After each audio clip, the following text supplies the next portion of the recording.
Hi everyone, back with more Genshin. I'm gonna try and do Kaeya's Hangout event today. Yeah, I'm gonna do my dates first because I have lots of time for once. Yeah. So got this new daily, and I'm curious as to what it is. Before that, let's do everything else. Okay, that's an interesting location.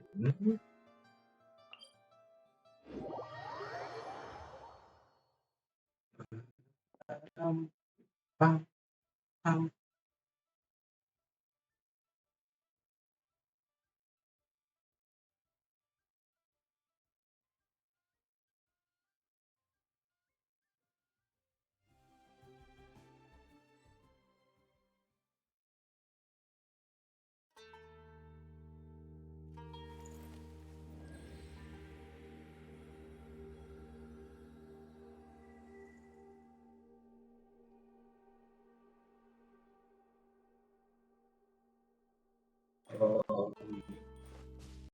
this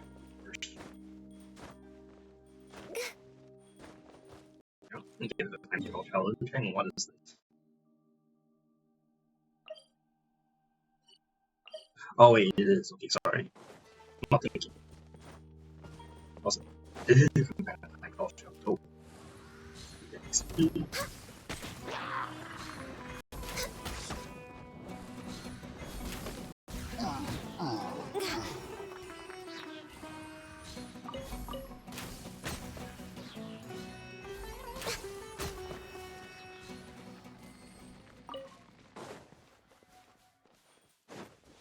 Oh, wait, I should switch back as well from youth because I managed to ascend him last night.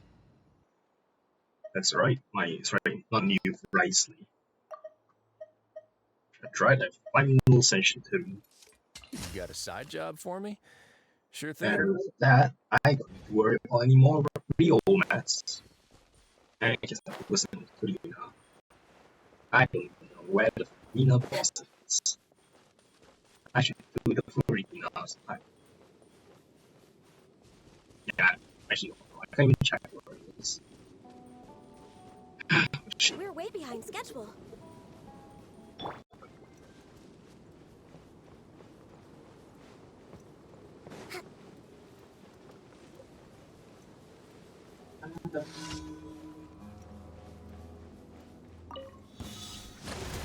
Access denied. Why?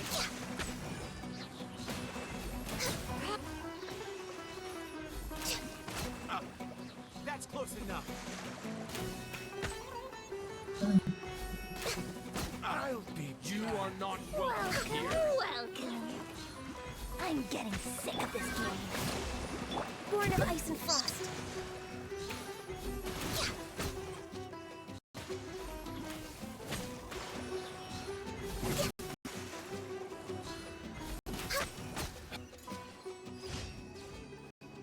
Next one over there, I can just teleport over. Also use my friendship team.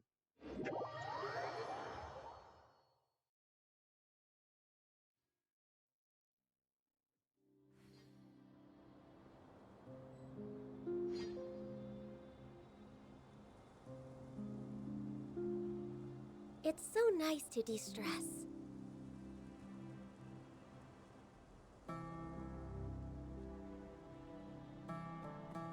Let me search my friendship team.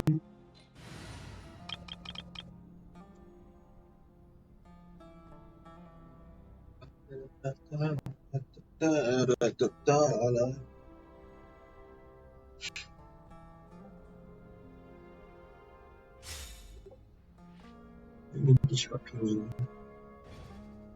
Oh, these are ours for the movie.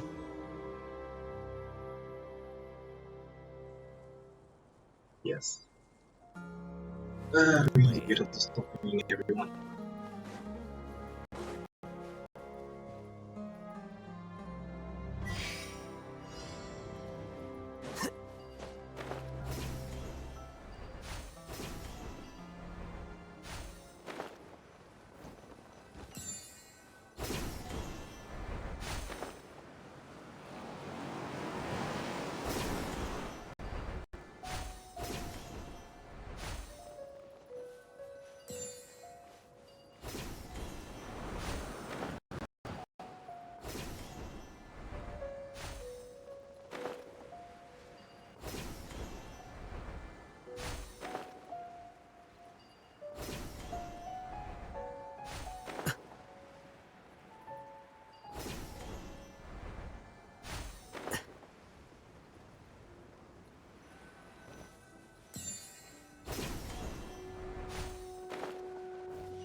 Yeah, look, alright, where's the other daily that's not in the city?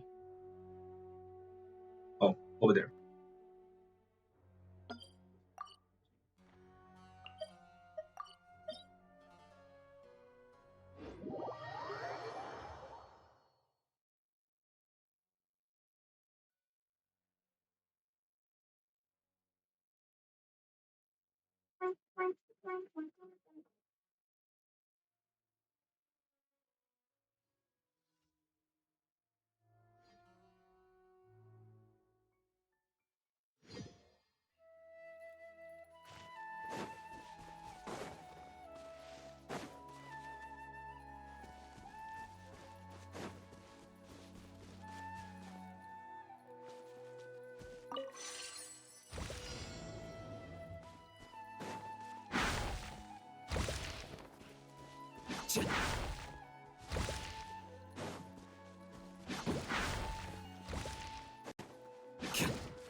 One was a copy. One for every Arabian night.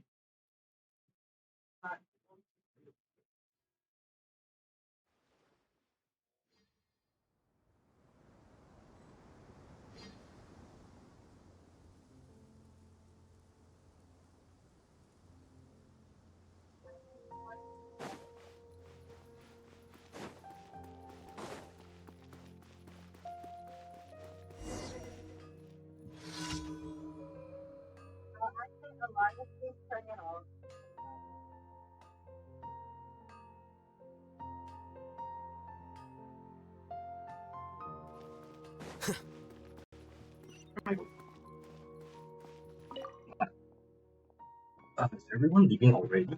I haven't even started my story yet. My word, at this rate, I won't even be able to afford my coffee. What's the matter? Are you the traveler? As you can see, I exchanged stories for coffee expenses here in this coffee shop. I'm drawing smaller and smaller audiences recently. At this rate, I doubt that I'll be able to afford even coffee for. So you're like a bard, so like a storyteller from the year? Well, I haven't met one, but I suppose we might be quite similar, yes.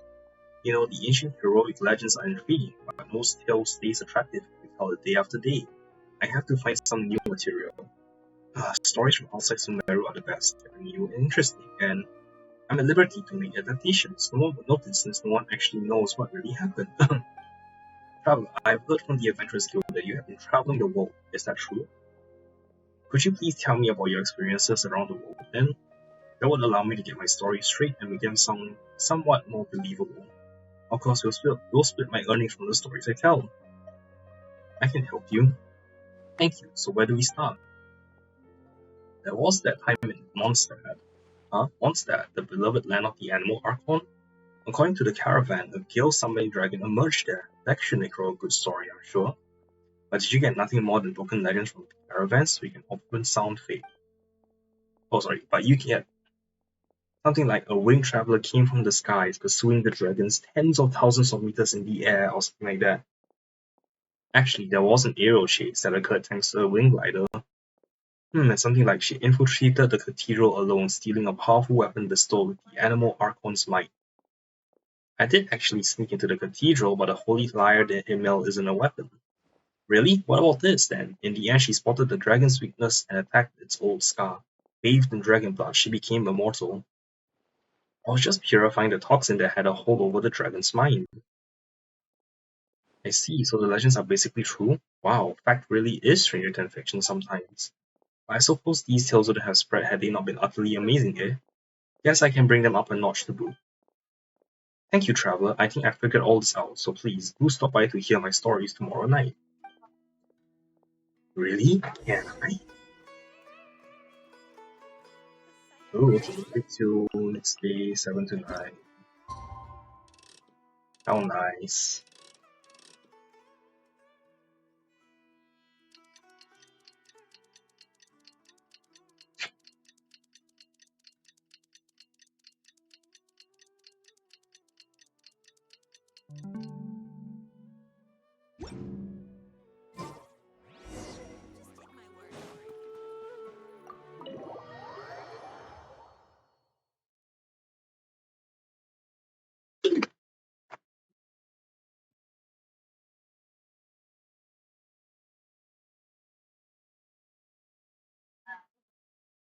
Um, um, um.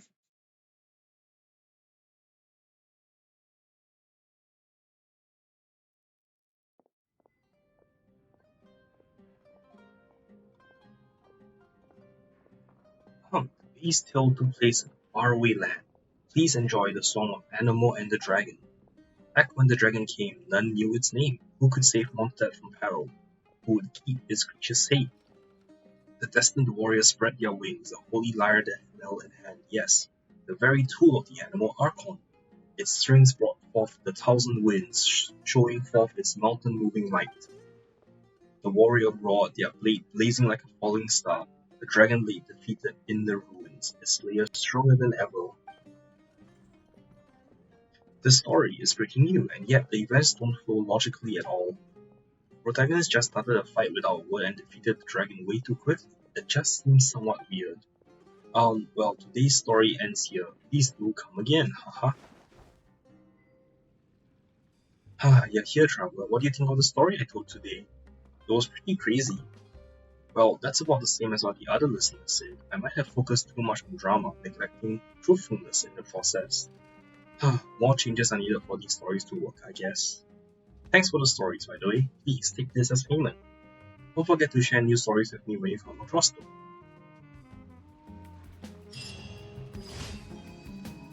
Alright, well, I'm done with the daily. Let's go claim my stuff in the Adventures Guild. And then I will do my Farina pool. I'm at 70 pity at this point. Yeah, I did one off stream. Well, I'm going to get a 5-star today. I just don't know who it'll be.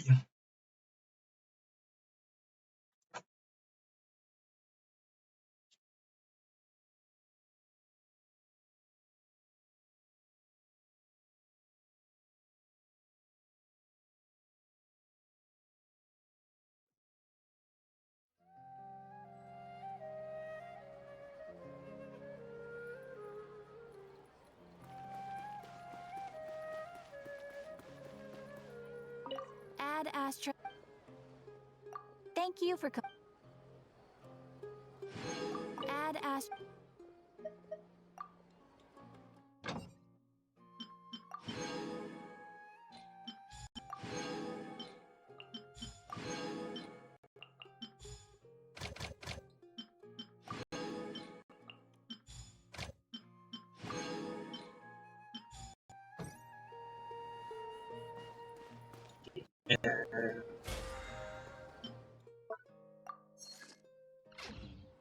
Let's do Farina pool, one Farina pool, and then I'll go and do my resin. 5-star. Yes! Please! Please, Farina! Please! Oh, please! Please!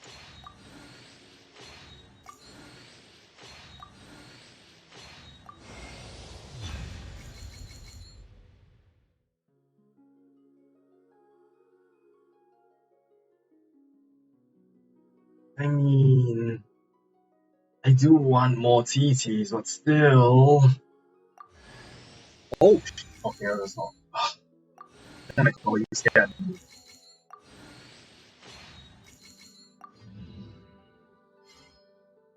Damn it! Really, damn it!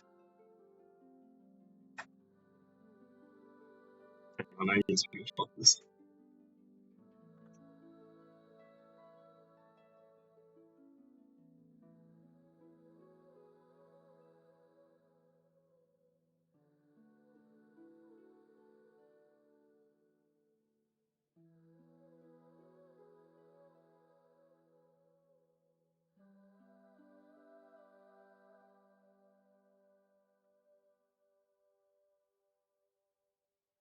Just going to post this everywhere. I hate it.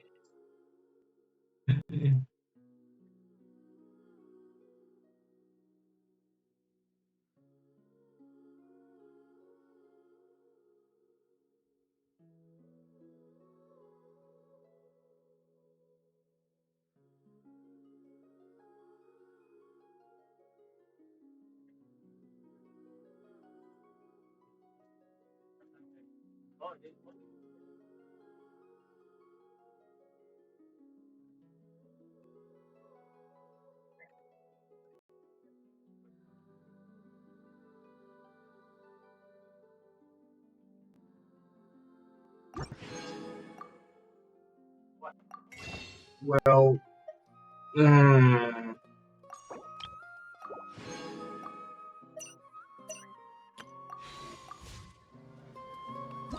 other night, wait, no, I want to do, what was it? TT holding. Sorry.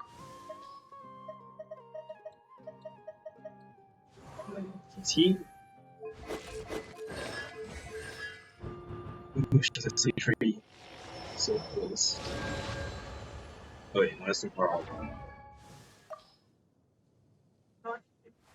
Wait. Huh? Holly is there. Ooh, C6 turtle. Nice. Alright. Well, let's go do resin stuff now. Man, I'm sad. Actually, wait, let me check where the blossoms are so it tells me which to use.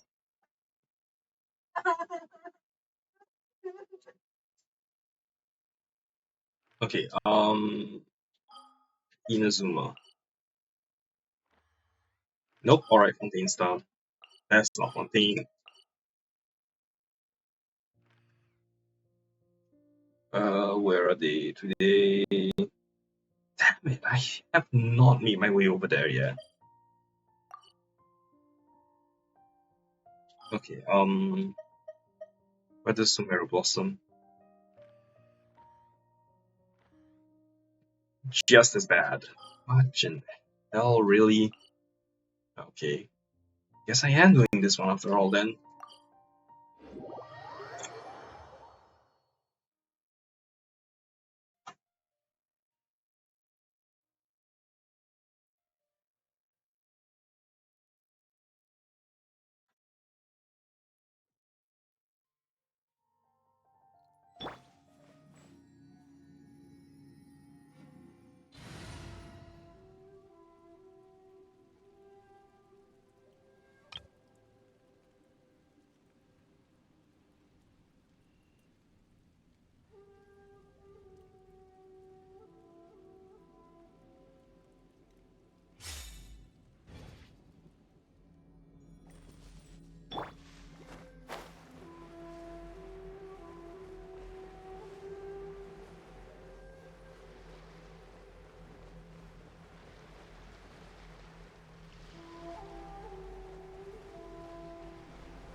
Rebuild! There you no touching!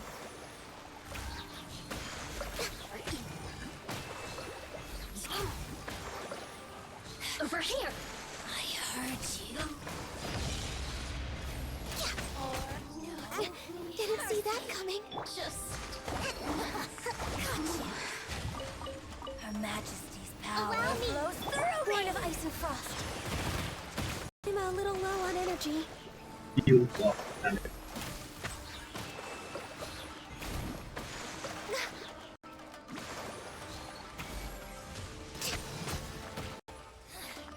The insolent shall be punished.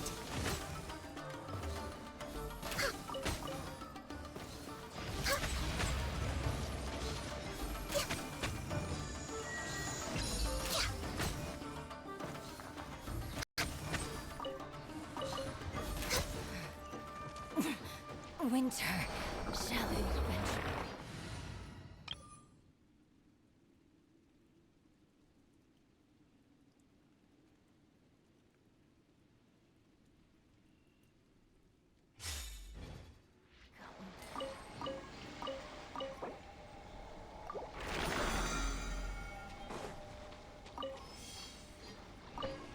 Wait, when the news common books are available again?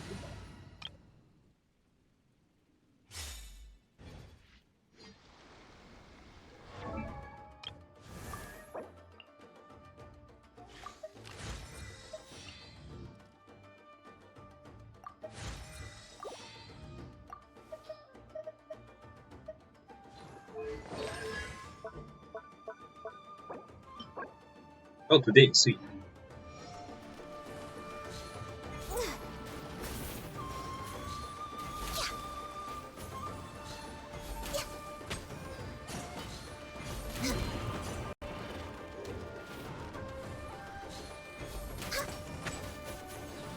Let me try. One strike will suffice. Did I miscalculate?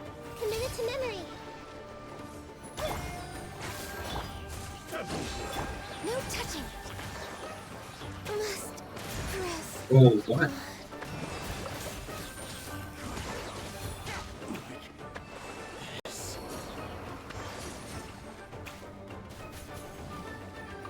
Okay, how the hell is the right thing?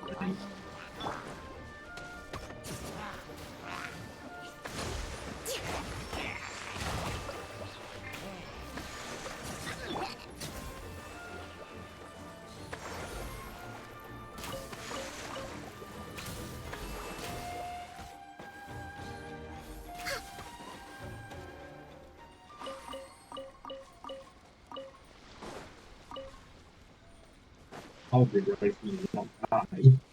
How? Anyway,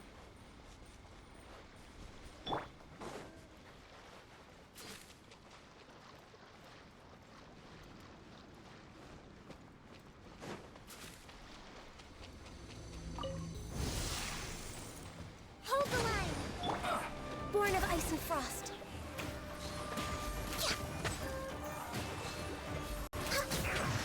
I miscalculated. Pay your due. I heard you.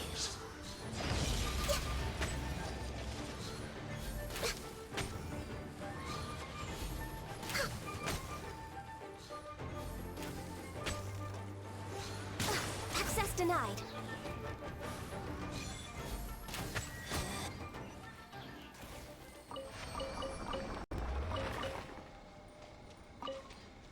careful. One more custom. Things are in the Fontaine.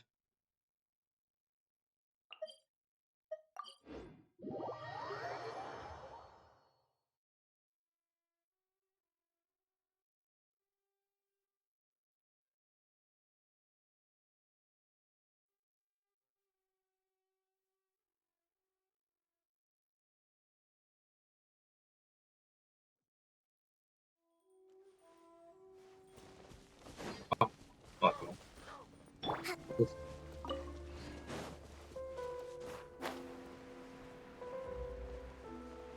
Well, you can get my this fortune from the fortress as well. Thrust rebuild. No touching.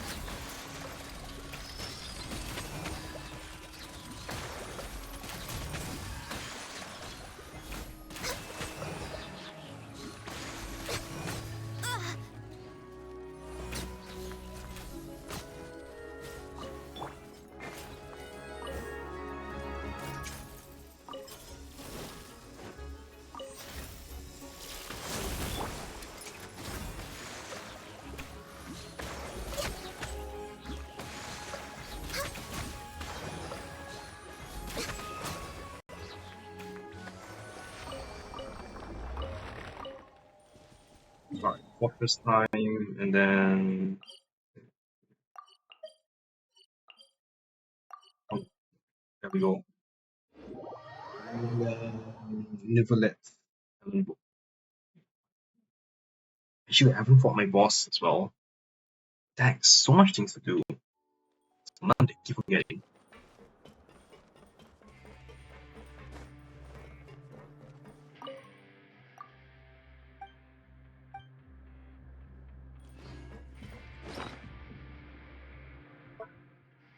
Really hope I'm not doing this watching to me wrong. I just like stockpile them or something.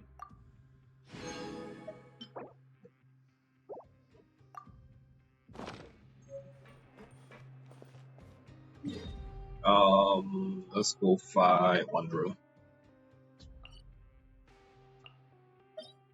Yeah, I'm doing Wanderer first instead of Raiden because there's a new weekly boss for Furina Mats. Ima. Listen.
Let it be known that divinity is mine.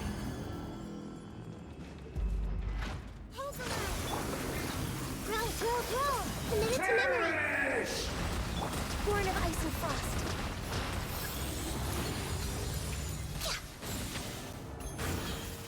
Insignificant past.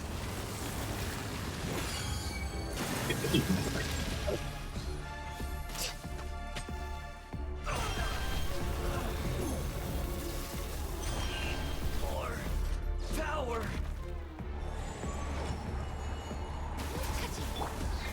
Rest and rebuild. Grow. The Temple of Wisdom.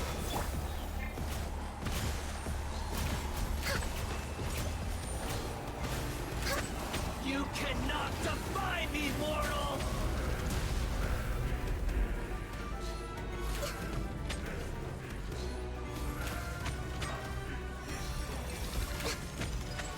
At my command, you shall fall.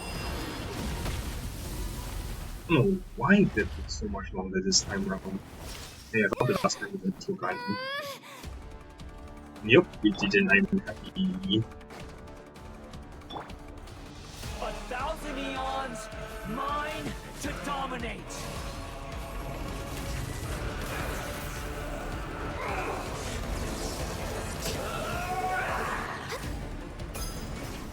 Oh, shit, I can jump over that. Burn to oblivion. What was also damn far. I missed.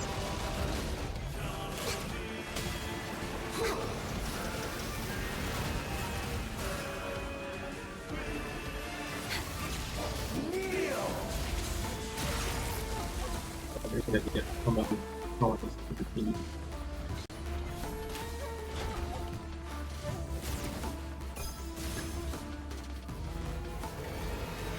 Reality is pain. Next on the agenda. So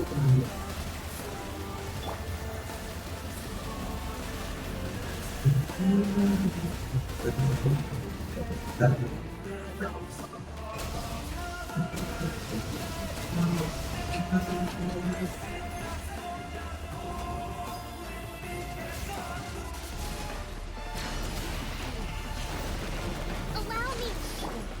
Access denied. Good riddance, cruel world.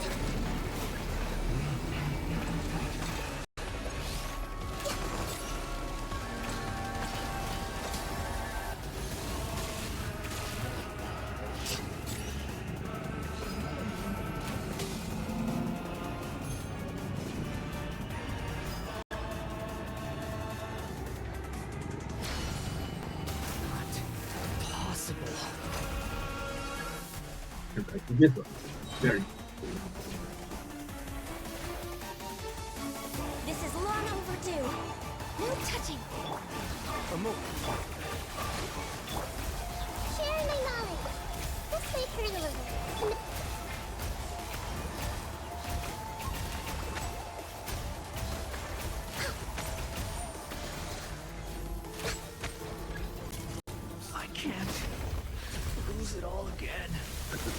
ability, but I feel I'm lagging.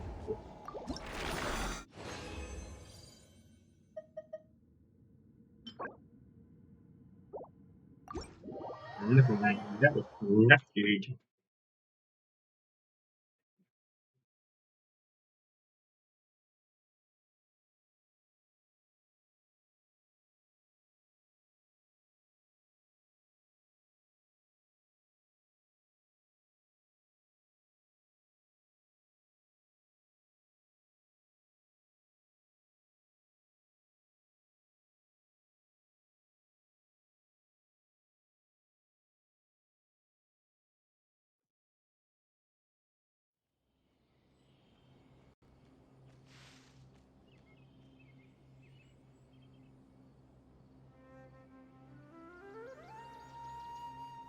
Okay, how much resin do I have? I'd like to know what boss we're in underneath the seas. Any boss icons here?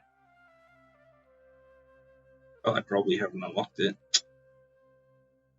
Ooh, Crystal Flight Trap. Welcome to my stupid portable leap like I was there for the longest fucking time.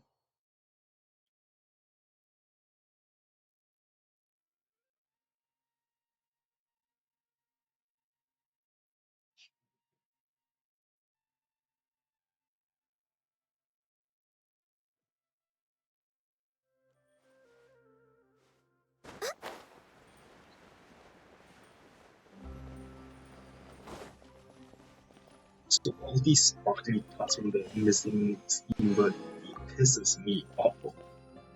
It's the Crystal Flight Trap and the Parametric Transformers down.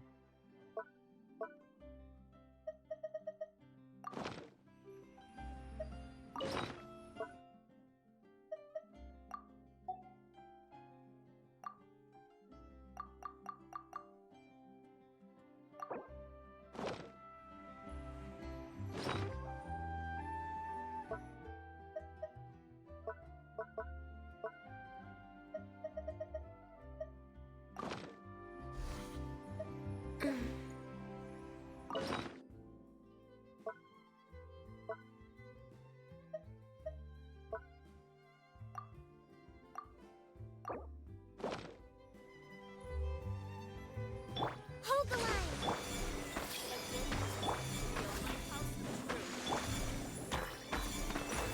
Yeah! Yeah! Yeah!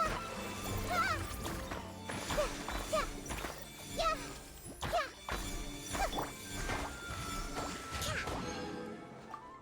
Oh, more XP before I sleep.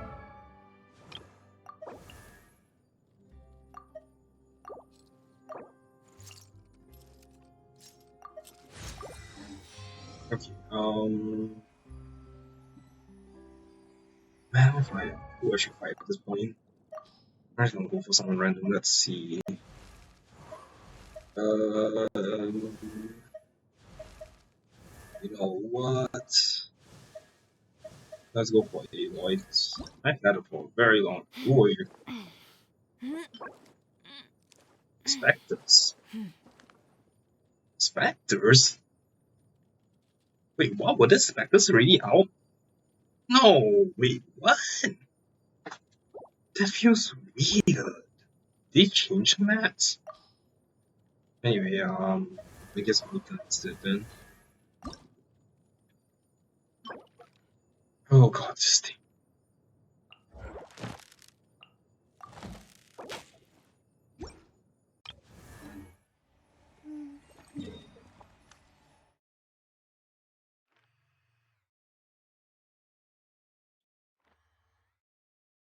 Okay, I can just continue using this team.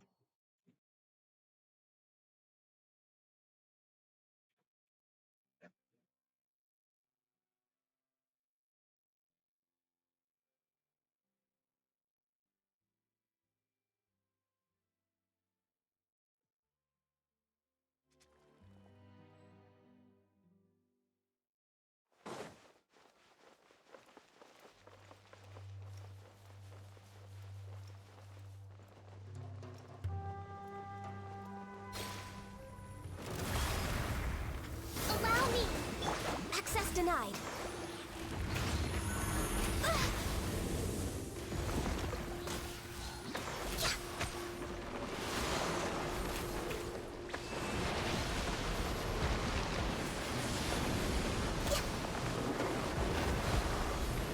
Exactly what I mean when I say that doing with 11. Next on the hold the line. No touching.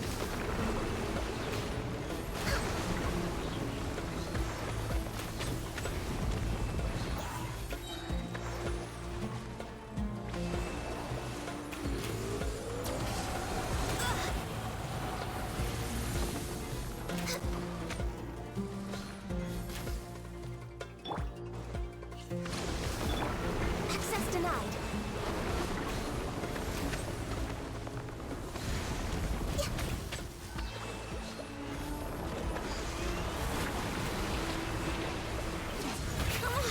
Focus.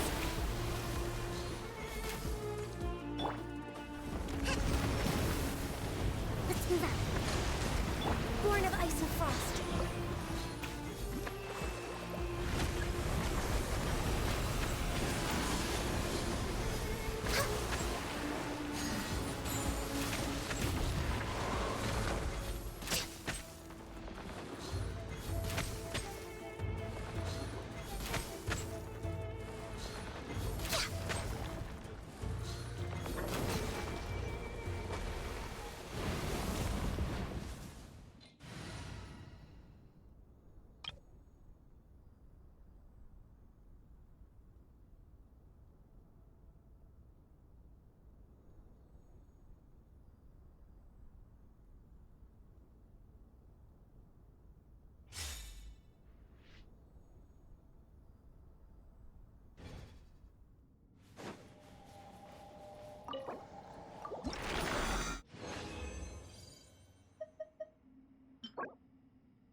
Yeah.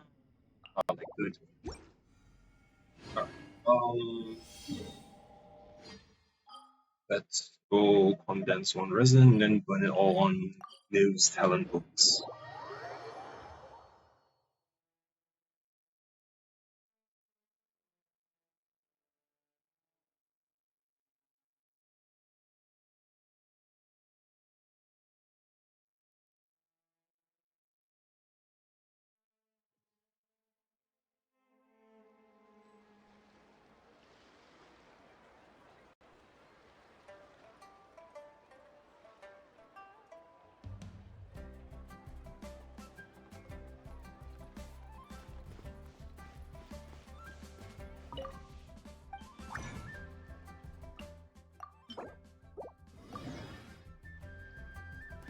Okay. On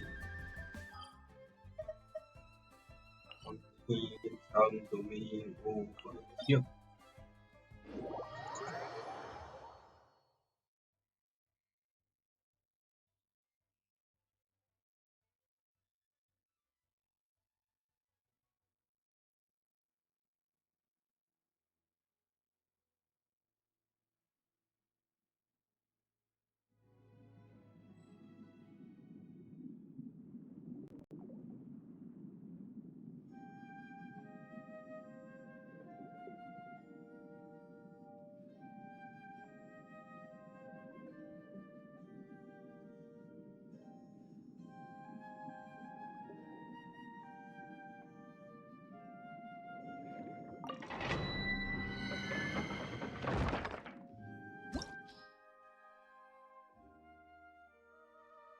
This is my top because of this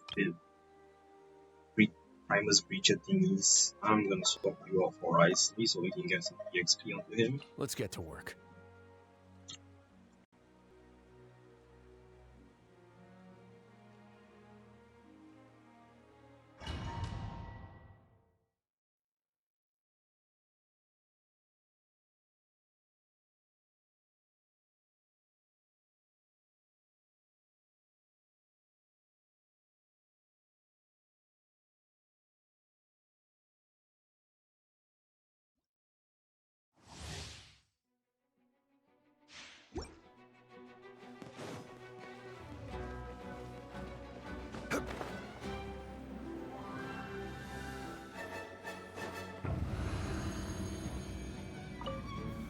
Stabilize. No, my sword. Let me weave you a verse. See?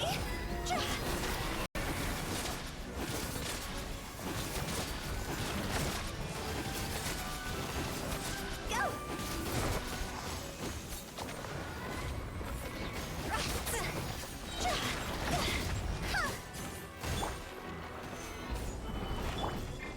Rain outlines your fate. Rain cutter. Huh? This isn't good. Huh?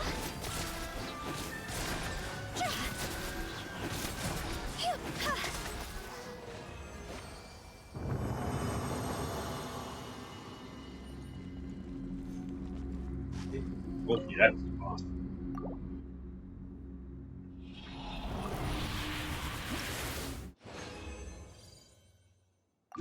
Two more runs.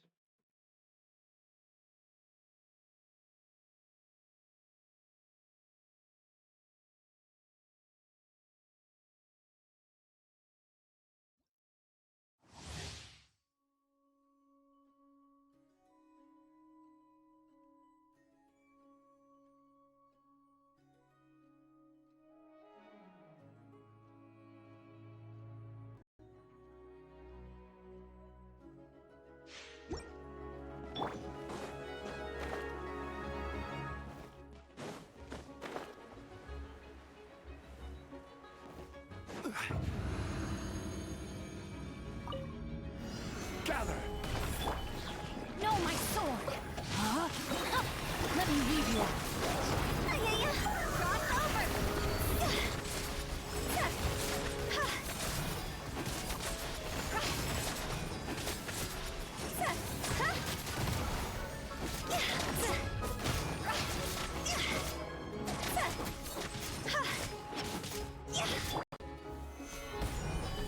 Rain outlines your fate. Witness the power of Guhua. Huh?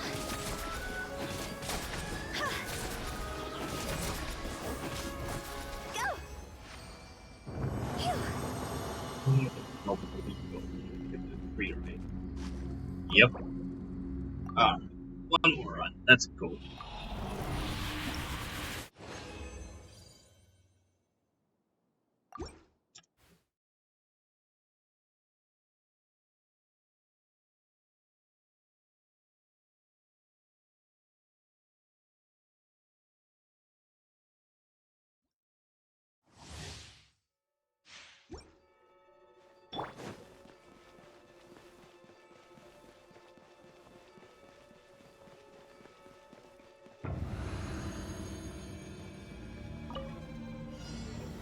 Stabilize. Huh? Let me weave you. See? Time to go.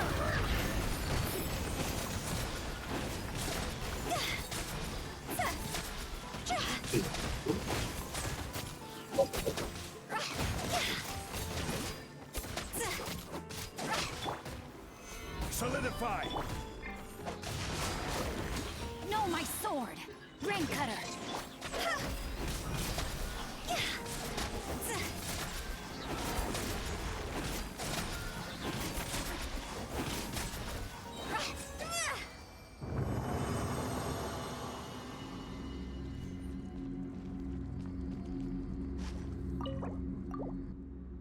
Wait, can we do this?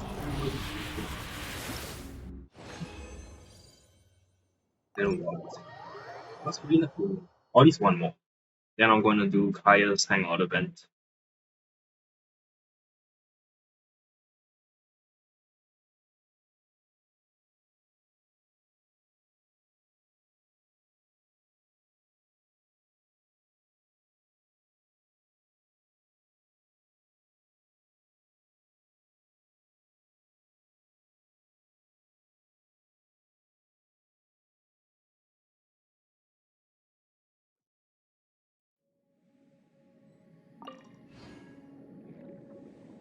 Maybe I can slice.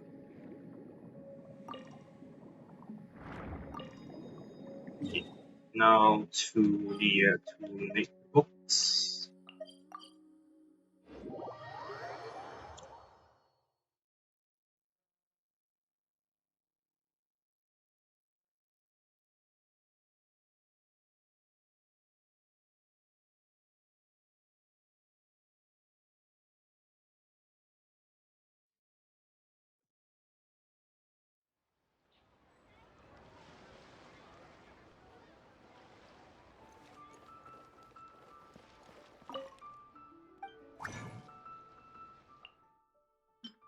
Okay, where is the book? This one, if I'm not wrong. Wait, where's it later?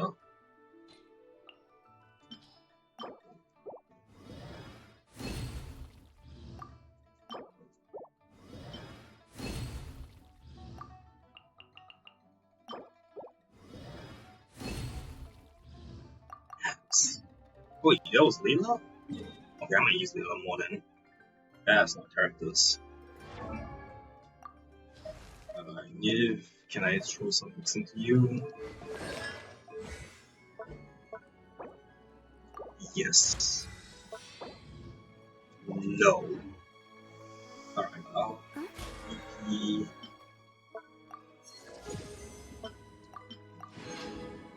Okay, and I'm gonna do my other tool now and then find some numbers. Man, that took me an hour.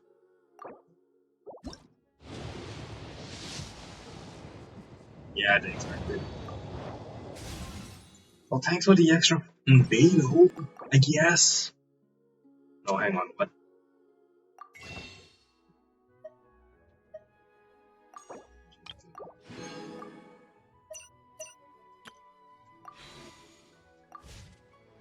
Alright, let's do highest quest.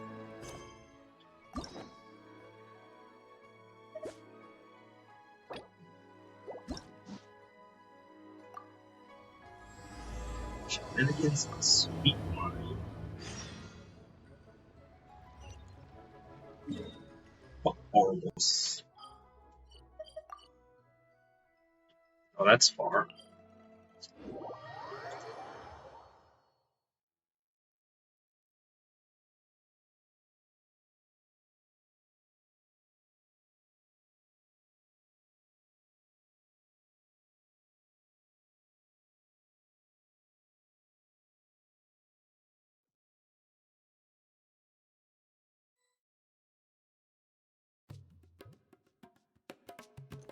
Sweet.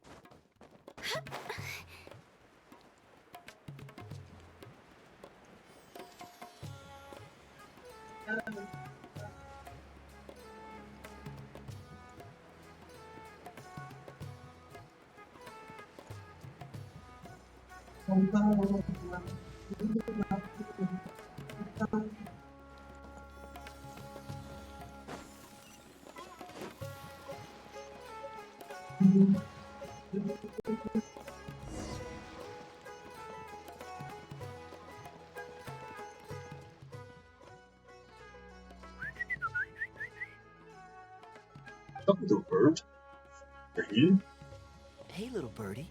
Don't feel down. Come and perch on my shoulder. Don't be shy. I'll show you around town. Kaeya. Really? No wonder they never pay attention to me. Oh. Forget it. I probably shouldn't be anthropomorphizing them anyway. Haven't seen you in some time. To which one of the Animo Archons wins do I owe the honor? Guess you're the natural person who drew me here. Oh, is this a way of saying that you missed me? Since it wasn't meant to be with this little birdie, I'd better leave it alone. Let's take a walk, shall we?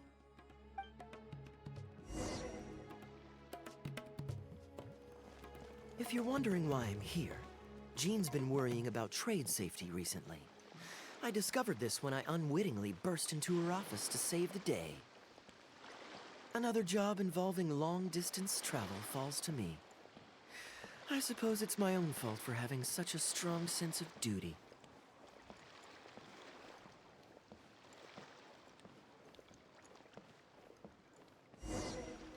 Still, on the bright side, business is now taken care of. And I have unused travel funds, so I was planning to...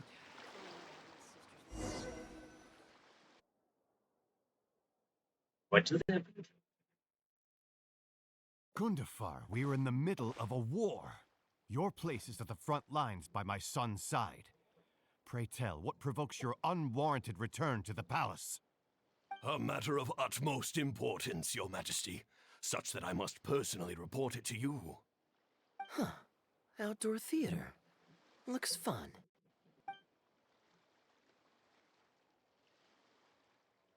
Where were we just now? Travel expenses? Ah, yes. Here's what I was thinking about the unused funds. Given that the acting Grand Master saw fit to allocate these funds to my trip in the first place, I think it's my responsibility to make sure that every last mora is put to good use. In other words, what do you say we find a way to spend the remaining budget? Perhaps a fancy meal at a nice restaurant? Or a river cruise that takes in the sights of Sumeru City? Or we could buy a few nice mementos to take home. Isn't this embezzlement? Hey, no need to put it like that. Let's keep walking. We can consider it some more on the road. The rules of the Knights of Favonius state that any and all expenditures during a business trip are counted as travel expenses. That's more than enough justification to live a little.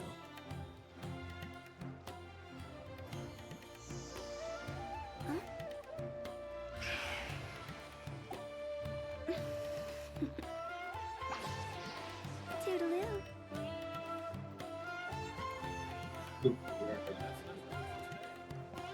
Of course, with me being here on my own, it was looking like a wasted opportunity. But now that I've run into you, why don't we make this a joint trip? See is what we've got.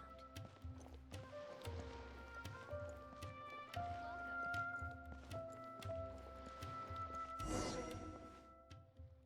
You're always so busy. It's high time you gave yourself a proper break. Even the sharpest blade loses its edge if it's always in use. Regular maintenance is essential for reliable performance. And anyway, life is short, so we should make the most of the time we have. Right now is the perfect time to relax and enjoy ourselves. And who knows how many other chances we'll get. So come on, what do you say?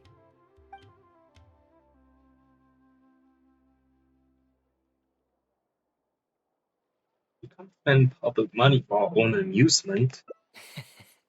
Now I remember why you're an honorary knight. Of course being tempted by money is beneath you. Your honest character is dazzling to behold.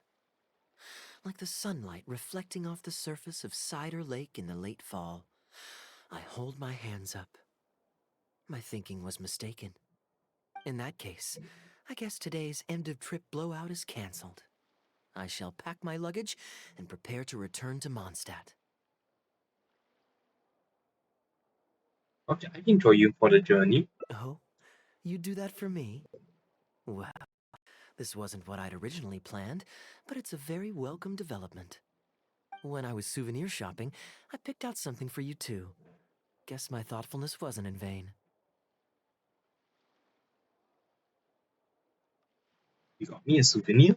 Let's keep that a secret for now. Not because I want to keep you guessing. It's just that I didn't think I'd run into you here. All my gifts are back at the inn.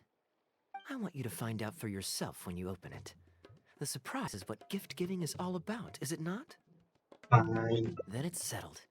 We'll leave together shortly.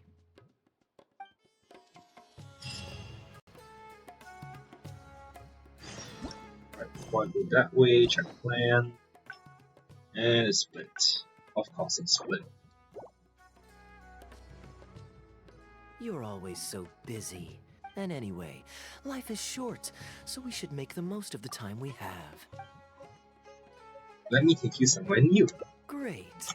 Music to my ears. I'll cover the travel costs, of course. There's nothing more enjoyable than the company of a good friend. Let's call this a nice little excursion to round off my long business trip. Now, let me think where we should go. A lot of Sumeru already, so let's go for someplace new. How about Liyue? I'd be heading past there on my way back to Mondstadt anyway, so it's not out of the way. I'll show you around. Well, lucky me. I'll hold you to that. Liyue's Ministry of Civil Affairs frequently corresponds with the Knights of Favonius, so the address on their letterhead is one of the few places I'm familiar with. I don't have much luggage, so it won't take me long to pack. Give me a moment, and then we'll head there together.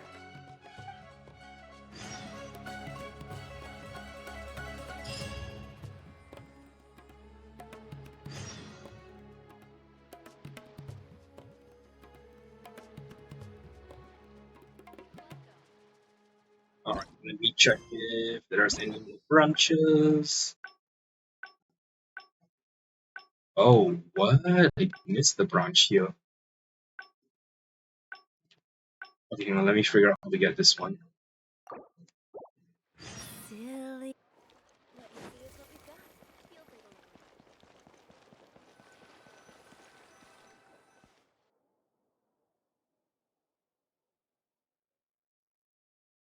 Gundafar, we are in the middle of a war. Your place is at the front lines by my son's side. Pray tell, what provokes your unwarranted return to the palace? A matter of utmost importance, Your Majesty, such that I must personally report it to you. Huh. Outdoor theater. Looks fun.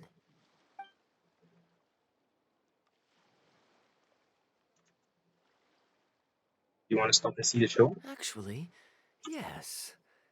I saw some guards do a musical performance when I was traveling with their caravan in Sumeru. They were desert dwellers.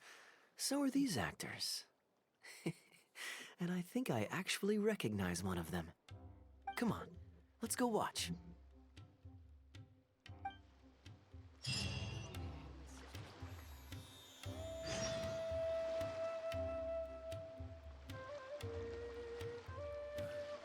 That's enough work for today.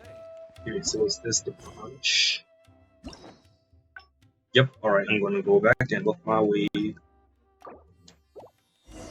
Walking to top like I usually do. Ah, where is this? Interesting, so to get back in one set, I'll need to go through the very global map.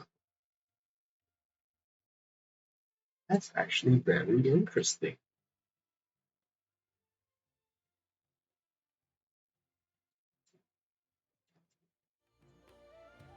How would you get to one step from here then? I mean by boat. Because I know there's like traveler land. Huh?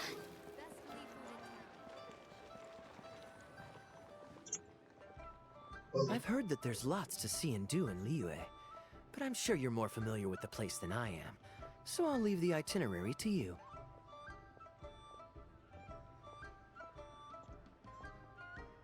I have friends all over Lee and can score discounts galore. Excellent. Well, hopefully Bring I'll you get to to know some of these Hal. friends for Bring myself. you to our Imperial It's such a Power. satisfying feeling to just drop everything, go on a long trip, and see something new. Who knows who we might cross paths with? We might even end up going on an impromptu adventure. Just like how I met you in Port Ormos, and now we're here. Come on, let's see what's up ahead.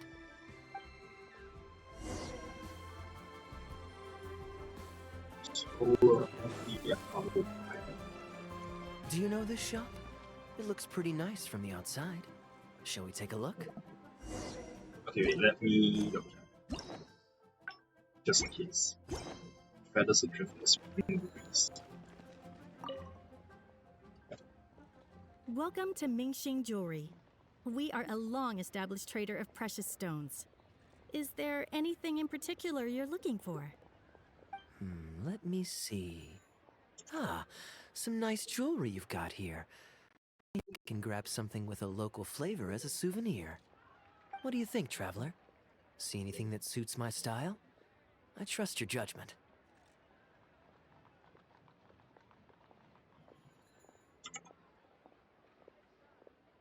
Already buying souvenirs on the first day of your trip? Ah, you're interested in souvenirs. If you're struggling to decide, you might want to consider getting some jade. You can't go wrong with a nice jade pendant. They're an elegant addition to your look, whatever your age or gender. If you're looking for a specific design, we make it to your specifications. It does take some time to fulfill an order, however. High-quality jade is hard to come by, so our waiting list is at least a couple of weeks. Oh, that's a pity. I'm just visiting and I won't be in town for very long. So as much as it pains me to do so, I'm afraid I'll have to leave this beautiful bijou behind. No worries at all, sir. If you're looking for something off the shelf, why not go and see Mr. Shurto at the Jade Mystery? He also deals in jade and precious stones. Ah, you mean the jade betting guy. Exactly. But on that note, let me give you a word of advice. There's no risk in purchasing a piece of jade that's already been cut. But you could lose all of your mora betting on uncut rocks. That's true. I won't say any more, as I don't want my fellow vendors to think I'm bad-mouthing them. But I think you catch my drift. It's only human nature to spend a little when you're on a trip, but don't be too hasty to part with your cash. The Ministry of Civil Affairs takes everyone's economic well-being very seriously, and they often send out the Millilith to spread public awareness of well-known scams. As guests here, I'd encourage you to watch out for anyone trying to rip you off.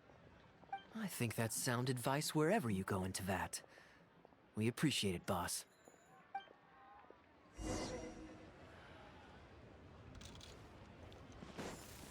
I built a gate district, and I've been here there ages. I remember that was like one of my first few RNG missions when I got out to try it. Here have a sense of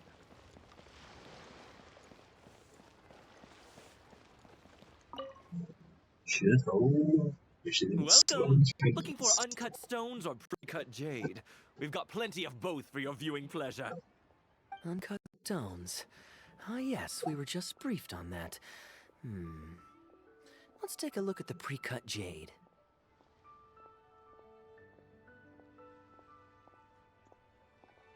Wish careful. I believe I detect a quiet but distinct tone of apprehension in your words. Please rest assured, there's nothing to be quite so wary about with my business. Feel free to peruse at your leisure. I think you'll find that everything I do here is entirely above board and legitimate, and I sell only pure and unadulterated goods. No scam guaranteed. Sure, you can bet on jade and lose if you're unlucky, but that doesn't make it a scam. My terms are clear and transparent, and I only do business with willing customers. What scammer can claim that? Sounds perfectly reasonable. At the end of the day, it doesn't matter how much the vendor is charging. If the customer decides to hand over their money, they're taking the bait of their own free will. Yes, exactly. I'm glad you understand. Although your peculiar phrasing at the end there, you almost make it sound as if I really am scamming people. Anyway, betting on jade is what it is. Feel free to try your luck, but if you can't afford to lose, then it's not for you. We don't need to cause each other any trouble. I'll leave you to browse at your own pace now while I deal with other potential customers. Amber-colored jade would probably make for a good souvenir.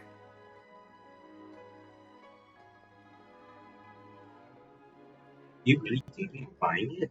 Why not? This is a quirky little place. Somehow, I'm inclined to entertain him for a bit. 4 lucky pieces are a more a dozen. Well, if you're not interested, then I guess we'll pass.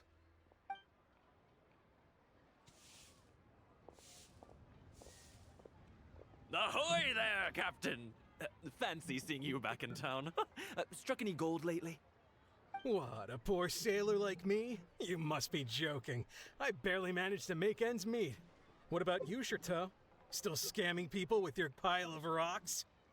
Hey! Keep your voice down. Can't you see I've got customers? But more to the point, when have you ever seen a customer get scammed in my store?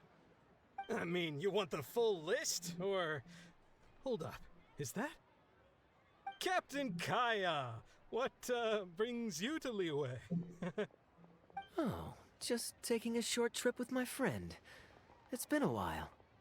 Yes, it's been a good while, hasn't it? And I know something.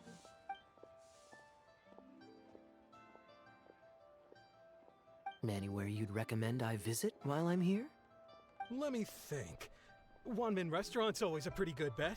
Chef Mao's daughter is a skilled chef, and their prices are very reasonable. My wife can't get enough of their boiled fish. You could give that a try. And, speaking of my wife, she won't let me forget what a great help you've been to us before. So thank you, on her behalf. Your wife? Ah, yes. How is she doing these days? Keeping well? Very well, thank you. Very well. Anyway, I've got something I need to do down at the South Wharf, so my apologies, Captain Kaeya, but I'd better get going. All right. See you.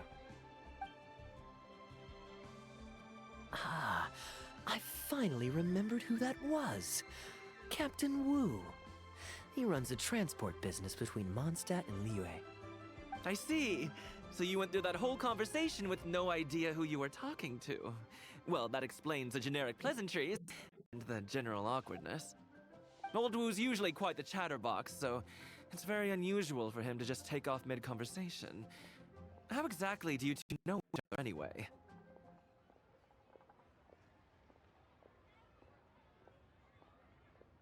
Maybe he owes Kaeya's money? Nope, that's not it. I don't give out loans. It's pretty straightforward, honestly. The captain was making a delivery to Mondstadt when his ship sprang a leak. He overexerted himself fixing it and keeping the cargo dry, and ended up passing out from exhaustion. I took him to Mondstadt to recover. Well, it still seems strange to me. Sure, he's hardly the most charming conversationalist, and he's also mighty stubborn, but all of us know Old Wu is an honest and kind-hearted man. His eldest was once playing on that big rock over there, when he took a tumble and injured himself. I helped to patch the kid up, and the next day, Old Wu was here to buy a couple of uncut stones. I'm just surprised he was so quick to excuse himself, that's all. Normally, he's the kind of guy who, if you run into him on the street and he owes you a favor, he'll grab you by the hand and thank you profusely until you ask him to stop. Well, stubborn, I can believe. Someone had drilled a gaping hole in his ship, and the water was coming in fast. How he managed to make it all the way to Mondstadt, not to mention with his cargo intact, I have no idea. Someone drilled a hole in his ship? Oh dear. It must have been one of the less savory captains out there trying to sabotage his business so they can squeeze their way into the market. When competition is stiff, sometimes things get ugly. It's the way of the world, unfortunately. His line of work isn't easy. The poor fellow usually has to set sail before the break of dawn. He's been loitering around a lot these past few weeks, though. I thought maybe he'd come into some Mora. Competition is fierce these days, and there's not a lot of Mora to be made in shipping. So every day he stays idle is another negative in the books. I do wonder what's gotten into him. Anyway, I digress. We merchants protect our goods' own lives, so who knows? Maybe he had some important cargo to see to. Either way, good sir, don't mind him. Good night. I am an upstanding member of the Knights of Favonius, after all. Just look me in the eyes. Don't you find me trustworthy? Since you asked about recommendations earlier, you're here from Mondstadt, yes? Might I suggest the tea house is somewhere to rest your legs? If memory serves, they're just about to retell the tale of Bravebeard the Valiant from the top. Why not pay them a visit? Huh. Sounds interesting enough. Let's check it out.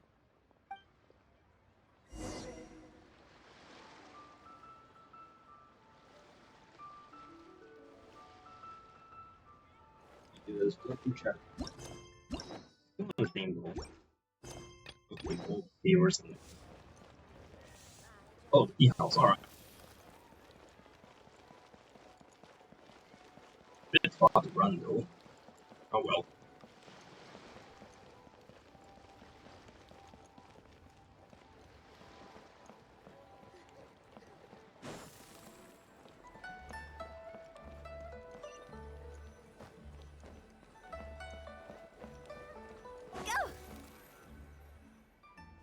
Huh.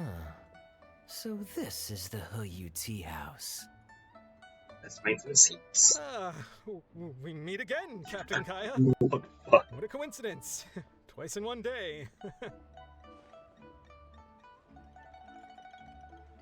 Didn't you say you had something to do at the South Wall? How are you already chilling at the Hayu Tea House? Oh, that didn't take me long. And I ran the whole way. Wu, weren't you just at Wanwen Bookhouse buying a book for your daughter? What's this talk about the wharf? Shh, just leave it be, Aunt Zhang. There's no need to embarrass him right in front of everyone else. I take it that you two aren't from around these parts. I'm a caravan guard by trade, and meeting people from all over the world is one of the main perks of the job for me. Why don't you join my table so we can get to know each other? Oh, seems like the tea house is the place to be in Liyue. Feels like I'm back in the angel share. Did you manage to get something for your daughter just now, Captain Wu? Yes, thank you. If it weren't for you, Captain Kaeya, she might not have even made it into this world. I'm so lost, Wu. What's the story here? Your wife's originally from Mondstadt, isn't she? Did you run into Captain Kaeya when you were there on business, or when you were visiting the in-laws? The latter.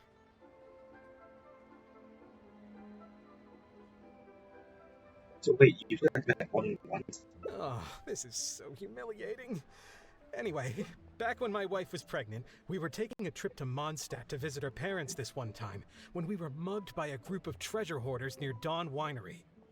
Oh, that sounds awful. Were either of you hurt?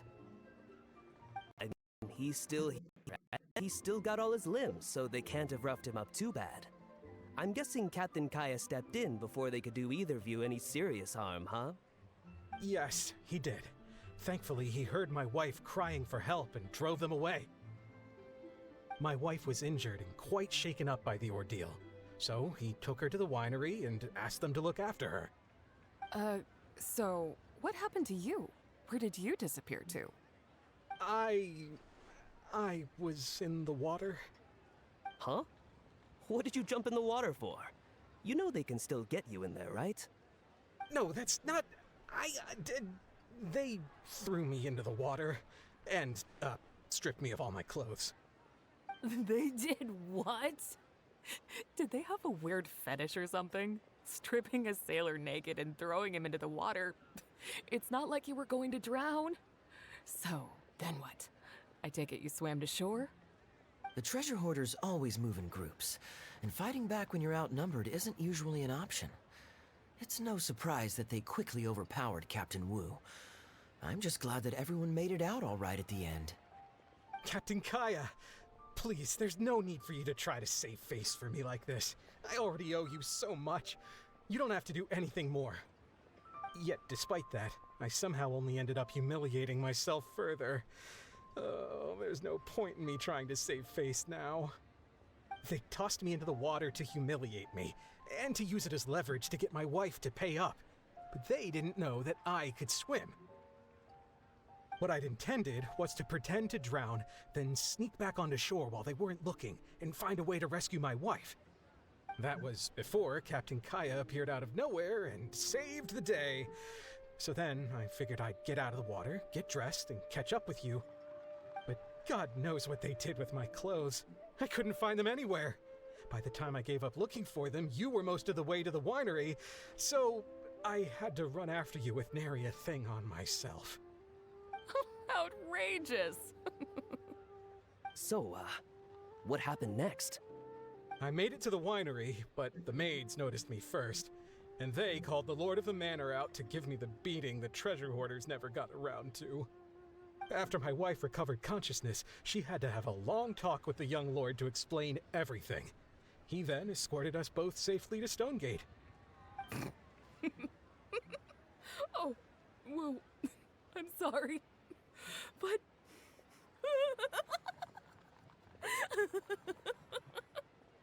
Ugh, good luck living that one down. Trust me, I know. My wife never lets me forget. I'm sorry, Captain. I wasn't intending to share that story. It's fine. It's my own fault for thinking I could sweep it under the carpet and forget about it. I don't know if I can ever repay you for all you've done. That's why I get so embarrassed every time I run into you. Still, it won't stop me from trying. You and your friend are here to catch the storyteller, right? The tea's on me. It's the least I can do. In fact, they do serve some food here, too, but it's not the best. Okay, let me run and get some fruit to share. I'll be right back.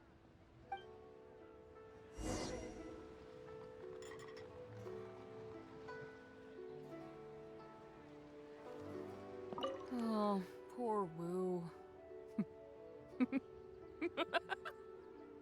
Oh, gosh, I'm so sorry. It's just...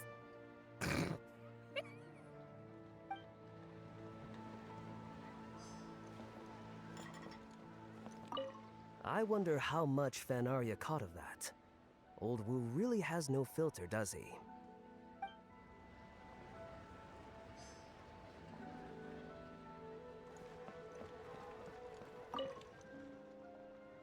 He really didn't have to share all the details of that story.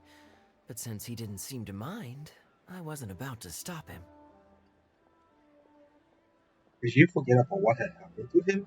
I did actually forget at first. But once he brought up his daughter, the memory of his naked escapades came flooding back. D-Luke thought some pervert was harassing the maids. He charged straight out the door, great sword in hand and raring to go. I haven't seen him so angry in a long time. So many people owe me favors nowadays. It's hard to keep track of them all. I really should go check my favors ledger once I'm back and refresh my memory. That's alarming. Hey, you didn't think I was being serious, did you? Do I really strike you as the kind of person to keep track of favors in a notebook? I just helped the guy out on a couple of occasions because I happened to be in the right place at the right time. I have no intention of asking him to do anything for me in return. At least, not so far. I'm back with fruit. Please help yourselves, everyone. My treat. Thank you. Oh, don't mention it. It's just a few fruits, nothing extravagant. Once my new pharmaceutical business takes off and I have Mora to spare, I'll get you a proper thank you gift and send it to the Knights of Favonius. Pharmaceutical business. So you found a new career? No more shipping? Shipping's impossible work nowadays. There's too much competition, and the margins are too small. So I've decided to switch gears. I'm going to become a partner of Boo Boo Pharmacy and provide funding for a brand new medication they're producing. It's specially formulated to treat seasonal joint and limb pain. If you didn't know, it's a very common health complaint among sailors, but also extremely difficult to treat. I've suffered from it myself, which is why I know that a lot of people stand to benefit from this once it enters the market. It's a good cause, and a stable source of income. Whichever way you look at it, it's a step up from the back-breaking work I did before. I've already had some talks and invested 1 million Mora for the first round of funding. That's impressive, Wu. I wouldn't have thought you had the connections for something like that. So is it Dr. Baiju that you're in talks with? Oh no, not Dr. Baiju. Actually, it was his master, Dr. Baifudze. His medical expertise and clinical experience are second to none, and he really cares about his patients. He gave me a few of his traditionally formulated bone-strengthening pills when he saw me suffering from my leg pains one day.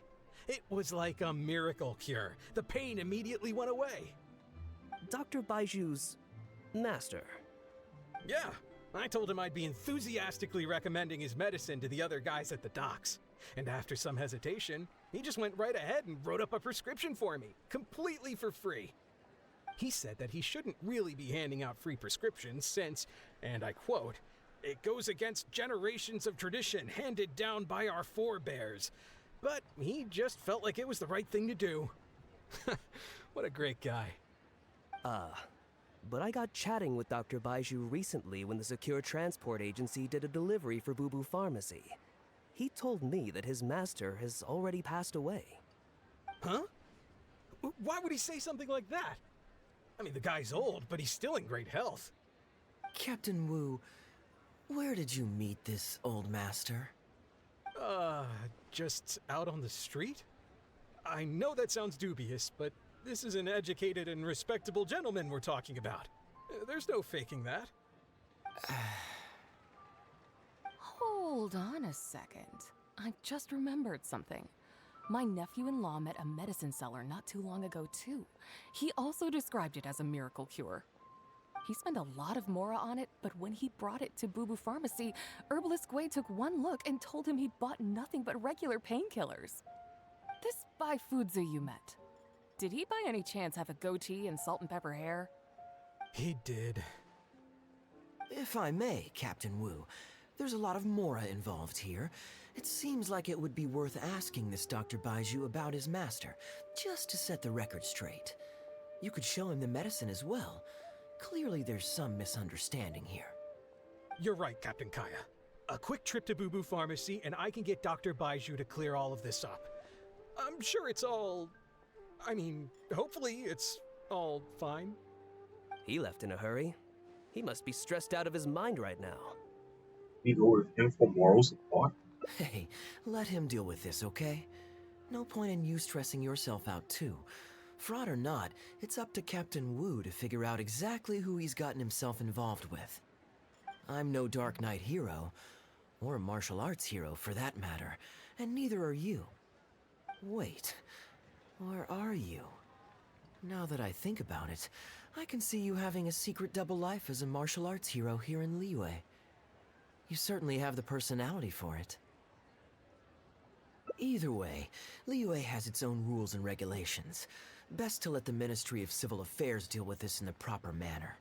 If a couple of outlanders like us get involved, we might just end up muddying the waters, even with the best of intentions. We came here to enjoy ourselves, remember? We don't want to get our priorities mixed up. Oh, and look at that. The storyteller's taking the stage. It is said that the sky's the limit for the aspirational soul. But alas, for the woes of the world are equally limitless. No such stranger to woes was Huang Guang, a man who, having suffered countless injustices at the hands of his fellow men, forsook them to dwell among the mountains and rivers. Yet fate fortuitous found him when he entered the tutelage of an adeptus and learned many mystical arts from them.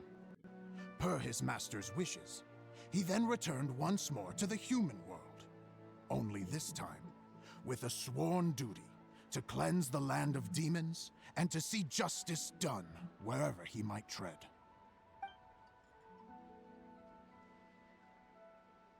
Is that all? Ah, I was hoping to hear the rest of the story. Do you like the storyteller? It was all right. I suppose the hero always has to sacrifice himself to save others, and it does make for some good storytelling, but it leaves you wondering how he really feels about the whole thing. Did he ever have second thoughts? Only he can know, I suppose. Oh, I see the show is over. Did you find Baiju? Yeah, I saw Dr. Baiju. Looks like it was a scam after all. Then what are you waiting for? Don't just stand there. You need to report this to the Ministry of Civil Affairs right away. Hold on. Let's not lose our cool. Get your story straight first, so you can give them a clear and detailed account of events in the order that they occurred. And one more thing. Do you still have a way to contact this guy?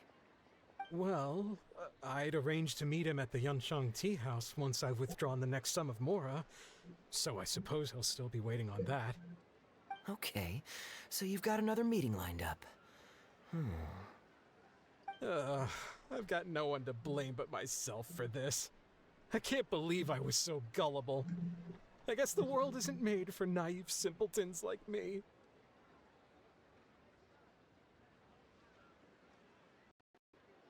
Okay, this is not your fault.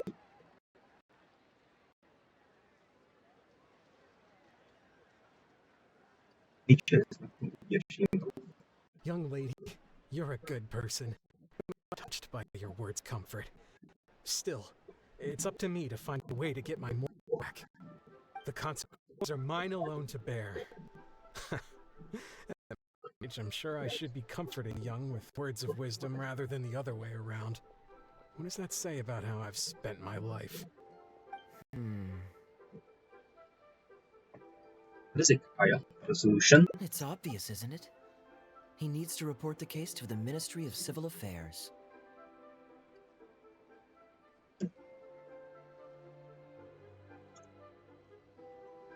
There must be more we can do. Come with me.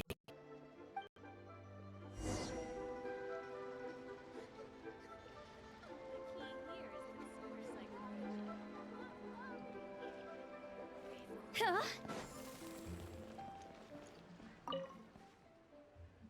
I am quite curious.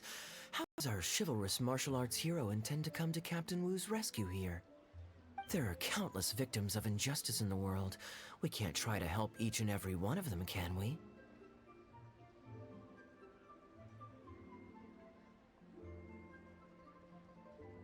You're a good person, Kaeya. Oh, I'm surprised. I didn't know you thought of me as someone who helps other people unconditionally. I'm genuinely flattered. But we both know that I'm not that kind of person, really. You didn't want others to laugh at Captain Wu's woes. And that's why I believe you'd be willing to help. Your logic is very straightforward, and quite endearing in its simplicity. But I like how you think. So I'll indulge your martial arts hero aspirations for now.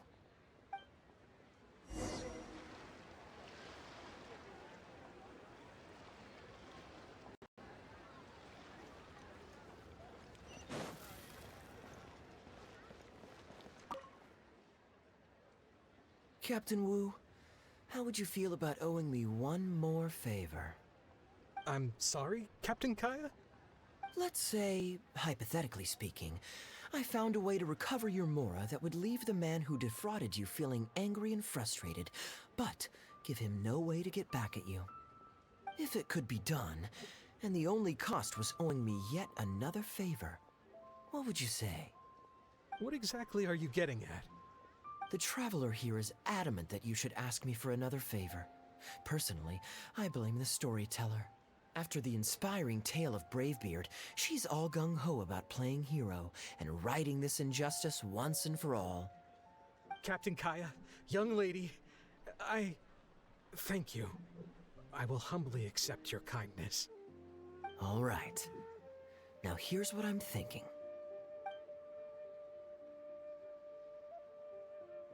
All right, then it's settled. Per our brave hero's plan, let's rendezvous at Yanshang Tea House tomorrow.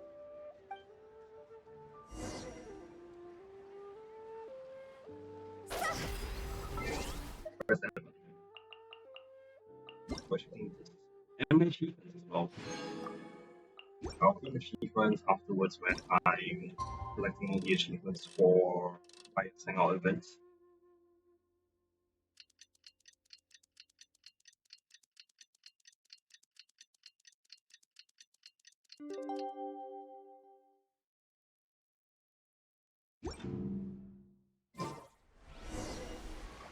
Go to Yanshang.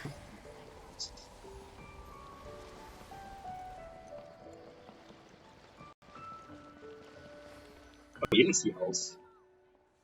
Ah, you're here. Good. I'll head upstairs first, and you join me in a bit.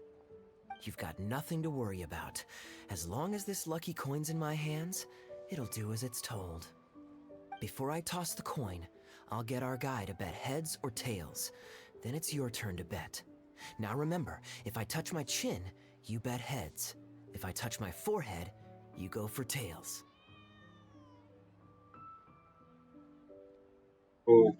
Okay, got it. Chin is head, forehead is tails.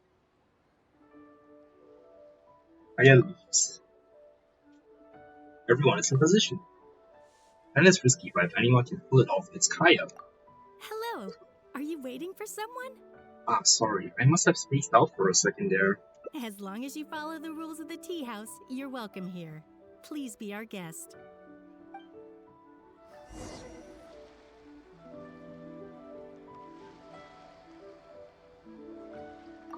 As long as you follow the rules of the tea house, you're welcome here.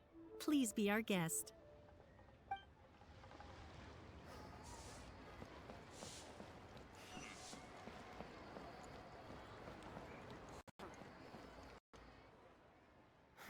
Yes, From the way you describe it, Liyue does sound like an attractive place to settle. Perhaps I might have to make the move here after all. All that awaits me back in Mondstadt is a horde of insufferable sycophants. Truly tedious. The reason I left home in the first place was because I was reluctant to simply live off of my inheritance.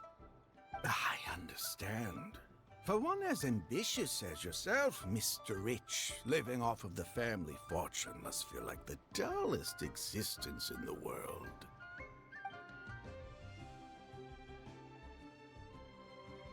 What are you doing? It's common courtesy to introduce yourself. Can't you see we got here first? Tables are all taken. This was the only place left. They're running out of tables, huh? Looks like this location's getting too small for them. Very well, I'll make an exception for you this one time. Let's hope the tea, at least, won't disappoint me. So, my friend, what's your name? Kaeya and I discussed titles in advance. I'm an aspiring foreign disciple of the Guhua clan. Here is the tea that you ordered. Please enjoy. Ugh, this tea is... never mind. Mr. Bai, this has been a most pleasant and insightful conversation. I consider it good fortune that I encountered such a refined gentleman as yourself so far from home. Please allow me to pay for the tea. Yes, good fortune indeed. In that case, I must thank you for your generosity. You there. I'll get yours too. Thanks.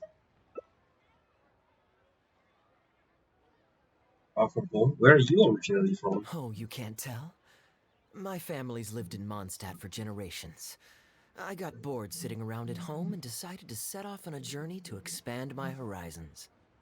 The sights of Liyue Harbor are rather spectacular. I've half a mind to buy a waterfront property here so I can come vacationing every year. That would be quite nice. If the family would spare me a little loose change, I could even invest in an antique shop or two so I have something to do during the day. Waterfront property, that's so expensive. And? The point of life is to enjoy yourself. If something makes me happy, it's worth every mora. Mr. Rich, just to clarify, that's quite a large sum of mora as far as the common woman is concerned. It's understandable that our friend over here feels out of her league. The name's Albert. Surname Rich. But only the servants in the house address me as Mr. Rich. Now that we're so well acquainted, Mr. Bai, please just call me Albert. Albert does have a nice ring to it. It is my honor to become friends with someone of your... caliber. You flatter me. What say you to acting as my guide during my time in Liyue? I'll pay you handsomely, of course. Naturally, board and lodging would be included. And I could pay you in the region of 50,000 mora per day? No need, my good friend. I shan't be so vulgar as to take your mora. We're both men of character. The pleasure of your ongoing acquaintance shall be ample reward in itself. To join a noble gentleman on his travels is a rare opportunity. Please, let me draft up an exact itinerary. I'll make sure to give you the experience of a lifetime. You there. You're welcome to join us if you want. Which clan did you say you were with?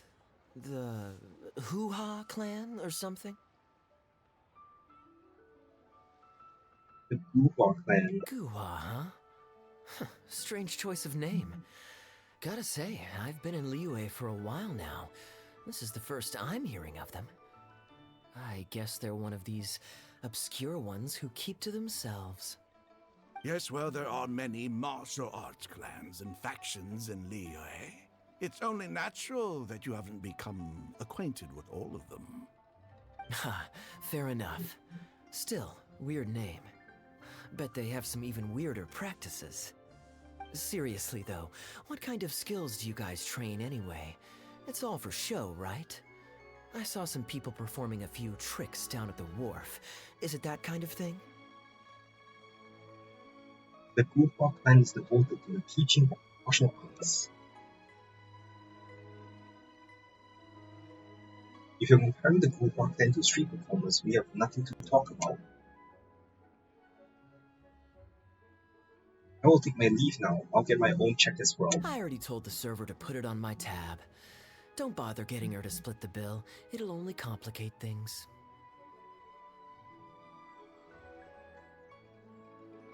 Our master teaches us not to accept free favors. I was merely passing by. Your generosity would be better served elsewhere. Young lady, there's no need to take things so seriously.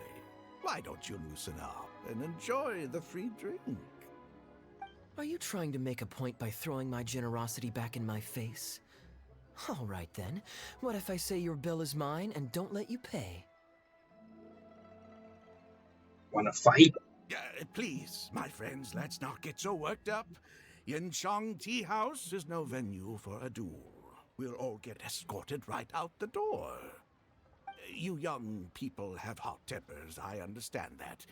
But there's no need to come to blows over a few words taken to heart when there are far more diplomatic ways to resolve the dispute.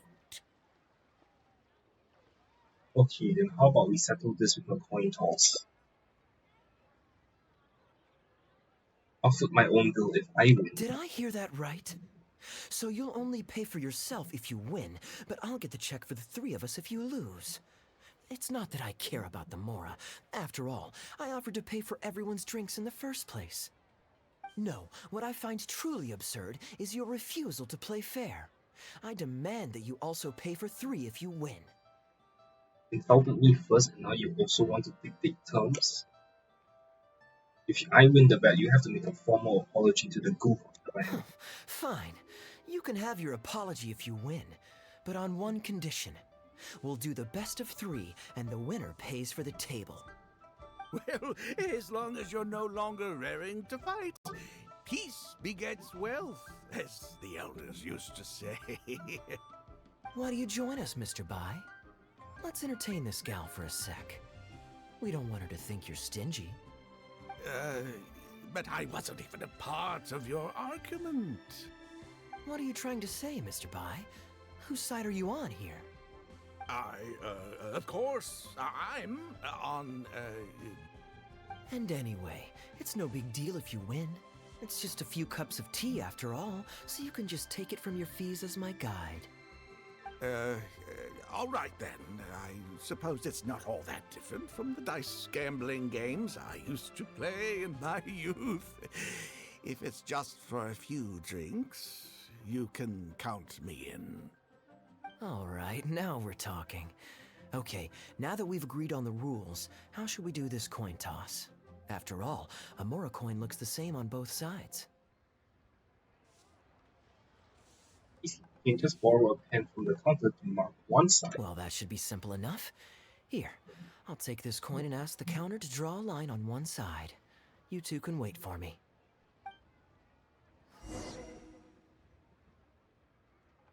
Young lady, I can see that you haven't spent many years in the real world. You take everything far too personally. I, too, only met this Mondstadt millionaire by complete chance today, but we're getting along just fine. I actually came here to meet with a business partner to count the cash from 2 recent investments, when this gentleman struck up a conversation with me. In the real world, you've got to keep up appearances. There's no need to offend the rich. After all, if you keep them happy, you can probably make some more off of them too. You young people are much too impulsive. It pays to keep a level head. Just so we're clear, let's say the marked side is heads, and the unmarked side is tails. Everyone has to pick a side before the coin toss. Oh, and no takebacks. Sure. We should also take turns tossing the coin. Sounds fair to me. Why don't you do the first toss, Albert? All right then, I'll start us off. Here we... Oh, wait. I nearly forgot to collect everyone's bets. Mr. Bai, heads or tails? I suppose the choice is arbitrary since it's a 50-50 chance. I'll go with tails. Let me think. I'll also go with tails. What about you? Heads or tails? In this case,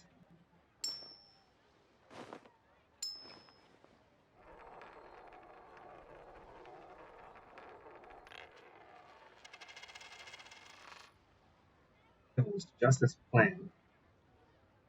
Oh, darn, I won. Lucky me, I guess. I won as well. Guess there might be a formal apology in the cards after all. Hey, this is just the first toss. Let's keep going. I have a suggestion. If one of us loses twice in a row, they should get knocked out while the other two carry on playing to decide the winner. Otherwise, with 3 of us playing, it'll start to get difficult to keep track of who's won the most times. I flipped the coin last time, so why don't you go next? I don't want you blaming my coin-tossing skills if you guess wrong this turn. Here. Now just wait a second, my dear friends. Please let me do the second toss. Oh? Anxious to take your turn, Mr. Bai? You are both young, and I've already seen your short tempers for myself. If Albert loses this round and this young lady wins, you'll be tied. And before you know it, you'll be at each other's throats again.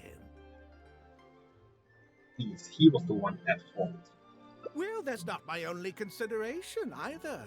You two may be too young to know this, but I've been around the block a few times. What's to say this isn't a trick coin, In dice games, people use all sorts of methods to rig the game. Some even fit the dice with mechanisms that give them whichever result they want. If Albert wins the next round, and you, young lady, lose for the second time in a row, then the third round will just be a tiebreaker between him and me, and you won't get your apology to the Guhua clan. If that happens, only for you to then find out that the coin was rigged all along, you're sure to accuse me of working with Albert to scam you while mocking the Guhua clan. I can only imagine the kind of vengeful warpath that would put you on. A purely hypothetical scenario, of course, but one that I'm bringing up now to avoid any misunderstanding further down the road. Go on. Give me the coin. I'll show you how to check if it's been rigged. He's still smiling. Very diligent of you indeed, Mr. Bai. Looks like I chose the right person to be my guide. Here, take it. A rigged coin will always be a little heavier than a normal coin, you see. This one seems perfectly normal to me, however. But don't take it from me. Why don't you test it for yourself? Pettiness is below me. I trust your judgment. Phew, that was a close call. What's your bet this time, Mr. Bai? I'll stick with tails. Tails, huh? Well, you seem to have a feel for this, so I guess I'll match your bet again this round. Tails it is. And you? It's...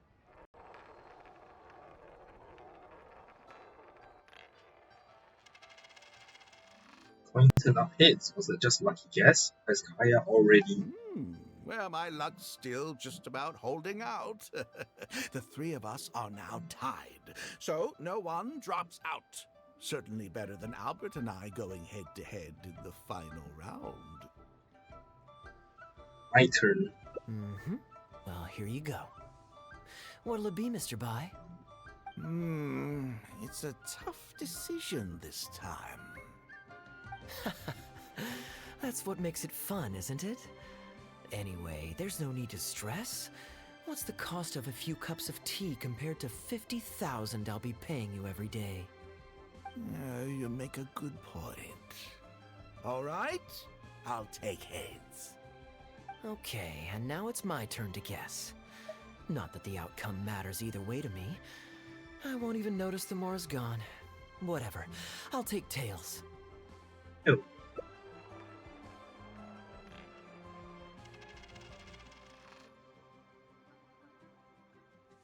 Fortunately, the pointed up heads. Why did it have to be heads? This whole thing started because you two got into a spat, and now I'm the one that has to foot the bill. What say you to another round? Sure, why not? I'm having fun. I can go for as many rounds as you want. I don't know. You guys have fun. What a miserly person. Do as you please. The two of us can play. But Albert, all the fun of gambling is in the stakes involved. What say you to throwing a little loose change into the pot? Oh, come on now. No need to walk on eggshells here. Let's keep it simple, shall we? If you guess right, I pick up the tab. But if you guess wrong, I'm afraid it's still on you. Sure. That's exactly what I was thinking. Well, here's the coin. You can toss first. I'll take heads. I'll choose... Wouldn't it defeat the whole purpose of betting if you guessed the same as me? This is a two-person game now.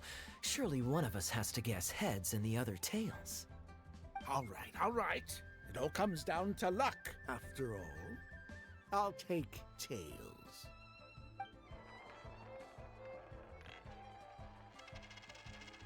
Ooh, looks like Rex Lapis has smiled upon me today after all. Thank you for the tea, Albert. You're on a lucky streak today. Bet you wish you raised the stakes now, huh? Look at you getting so giddy over some chump change. It's like you've never gambled with real money before, my old man. That's a real rush, I'm telling you. This is nothing by comparison. In fact, I'm starting to get a little bored. Well, in that case, would you care for another game? Sure. And let's up the stakes a little this time. Shall we say 50,000? Oh, maybe that's a little on the high side. What, 50,000? But that's just a single day's guide pay for you. All right. I'll bet tails. Great, then I'll bet heads. No takebacks. Heads. Tails.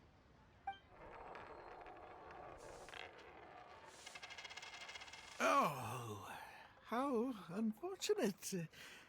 I shouldn't have gotten greedy. After all, in the long run, gambling is always a losing game. 50,000 more. My goodness. Albert, I'm terribly sorry, but as it happens, I forgot to bring my coin purse with me today. Could you perhaps take this 50,000 out of my guide fees? Call it an advance payment. That would make us even. Advance payment? Sorry, I'm afraid that's not my style. It'll have to be cash. This day, just getting better and better. Well, so be it. 50,000. Let me see what cash I have on me. Just 50,000? That's not what we agreed on. Huh? What are you talking about? I think you'll find that our bet was for 50,000. No, it wasn't. The amount was 1 million. 1 million? Are you insane? Come on now, Albert. Be serious. 1 million here and 1 million there might be all fun and games to you rich types, but to ordinary folk like myself, this is no laughing matter. I'm being perfectly serious. I know what I said, and what I said was 1 million mora. You're lying through your teeth. Hey, young lady, you tell him. Did you hear him say 1 million at any point during our bet? Yeah, he said 1 million. Huh? What the? I'm not deaf, you know. I swear I heard 50,000. Wait. Oh, I see. You two are in this together. I never met either of you before today, and out of nowhere you suddenly roped me into betting over a coin toss, and now you're accusing me of owing you 1 million mora. Huh? Do you have any idea who you're trying to cheat? I know all the tricks in the book. I can't believe a couple of beginners like you managed to get this far. Well, don't you try to celebrate just yet. You amateurs have a lot to learn about the art of the con. Do you really think that nobody else will have heard all the commotion we just made? All I need is one witness, and this little scheme of yours falls apart. Frauds! Frauds, I say! These two kids are trying to scam me out of my hard-earned Mora! Hostess! Oh, hostess, come quickly! How pathetic. What is going on here? If you can't abide by our rules, you're not welcome at Yenshang Tea House. I don't care what the issue is. You don't get to make a racket like that in here. Halberd! Fang! Wait, don't throw me out! These two con artists are trying to steal my Mora! You can't let them get away with it! Well, let's take this somewhere else.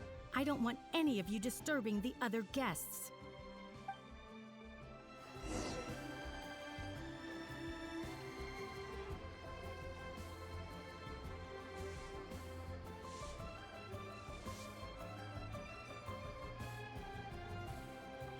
All the hostess of the silence. Wait. Okay, you two. Care to explain yourselves? Gladly. He's making up completely spurious claims. We were betting Mora over a few coin tosses, and now he wants to back out. In the land of contracts, of all places. He won 250,000 from me, then another 800,000 from the both of us. Now he's refusing to pay up the measly 50,000 that he lost in the final round. Okay, so after settling up, a total of 1 million Mora should have changed hands. Sounds plausible enough. Oh, it's a complete pack of lies! Hostess, if you don't believe me, ask anyone else in the tea house. These kids were so loud, I guarantee you everybody in that room knows the true story. Sorry to interrupt you all, but you're witnesses to the situation here. Is what Mr. Bai says true? Oh, thank goodness you're finally here. What took you so long? That old guy's been bragging about the Mora he's won so loudly, I'm surprised the whole street didn't hear him. I was about to report him to the Ministry of Civil Affairs. Leave me out of this. I want nothing to do with gamblers and scammers. Please, just bring me my check. Our new owner laid down the law not too long ago. We turn a blind eye towards casual games of dice, but there is zero tolerance for any explicit gambling with real Mora. Return any winnings to the party you took them from, and we'll say that none of this ever happened. Otherwise, I'll have to bring in the Millilith. And I can assure you that they take a more hard line on this kind of thing than we do. Why should I have to give them any Mora? I don't have any Mora on me. Oh, but I think you do. 2 investments, was it? One of them to the tune of exactly 1 million as it happens. Oh, and don't forget you still need to pay the tab. You... Wait. How did you... Halberd! Fang! There's a gentleman here that I'd really like you to meet. Please don't. I'll pay, all right? This was never your Mora to begin with.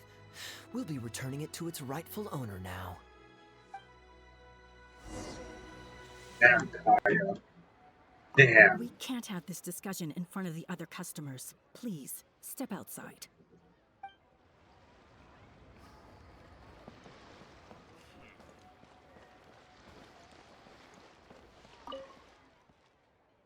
What did you think, Captain Wu? Could you hear clearly from your corner on the 2nd floor? Yes, everything. I can't thank you two enough. Woo. This was your doing, wasn't it? You and this monster planned the whole thing. Along with that blonde one. And all the customers on that floor were in on it too, weren't they? I know where you live, and I know what your wife looks like, and your pretty little daughter too. You crossed the wrong man today. Who'd be scared of a crook like you? I'll take you on any day of the week. Well, let's see how long that false bravado of yours will last. Oh, Look at that. He figured it out. Guess he's not as dumb as we thought. Don't you two get cocky either. Just you wait. I will hunt you down. My apologies for having to leave this question until you'd vacated the premises. But I couldn't have things escalate inside the tea house. I hope you can understand our position. I noticed that all the guests on the second floor were present before you took your seats, then left almost immediately after you did. Would I be correct in saying you were looking to set this man up? Wait, so you saw through it right away? Under normal circumstances, we would never tolerate a scheme like this taking place on our grounds, as it risks damaging our owner's reputation. However, I understand that our owner holds the traveler in high regard and must have good reasons for their actions. Still, I would appreciate an explanation, if only so that I can answer to the owner. Ah, as I thought. When you're operating on someone else's turf, you run the risk of clashing with the master of the house. Thankfully, we considered that possibility before going ahead with our plan. Over to you, brave hero. You're the one with the connections in Liyue. It's your time to shine. Oh, what happened to Captain Wu? Okay, Wait, I understand the situation now. It goes without saying that I have no wish to stand in the way of your chivalrous deeds. I'll report everything you told me to our owner. Free to find me again if you need any further explanation. Well, Captain Wu, remember what I promised you? What do you think? Angry and frustrated enough for you? I think you delivered. Shame you didn't cry like a big baby, though. Excuse me, coming through. Is this the Mr. Bai you reported to us? Yes, that's him all right. The one who scammed Captain Wu. Wait! Where's your evidence? And Wu, you've already recovered your Mora. You don't deserve to be punished twice for the same crime. You can't talk your way out of this one. You're already suspected of defrauding multiple victims out of smaller amounts, and the combined total meets the threshold for a conviction. If it turns out you're guilty in this case too, it'll only add to your sentence. Does the plaintiff have any witnesses? If so, we'd really appreciate if they could come with us and provide a testimony.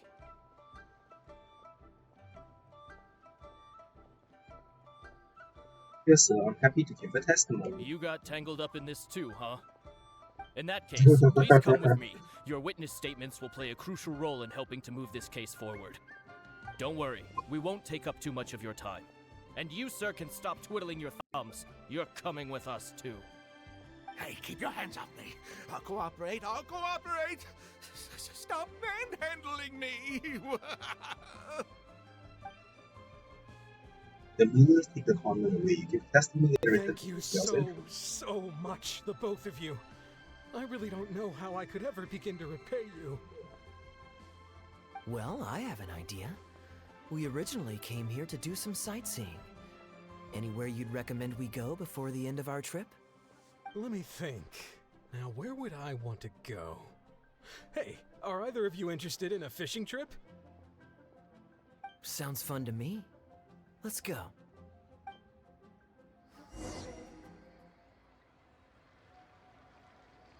See, sir. At least still on this one twice. Oops, wrong. Man, it really didn't split. Sweet.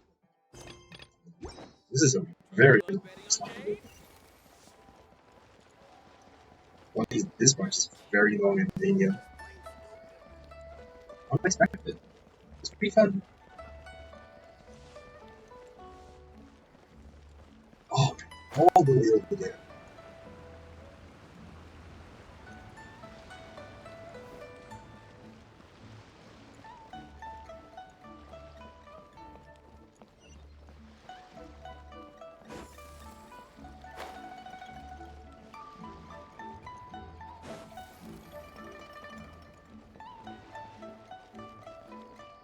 With the wind.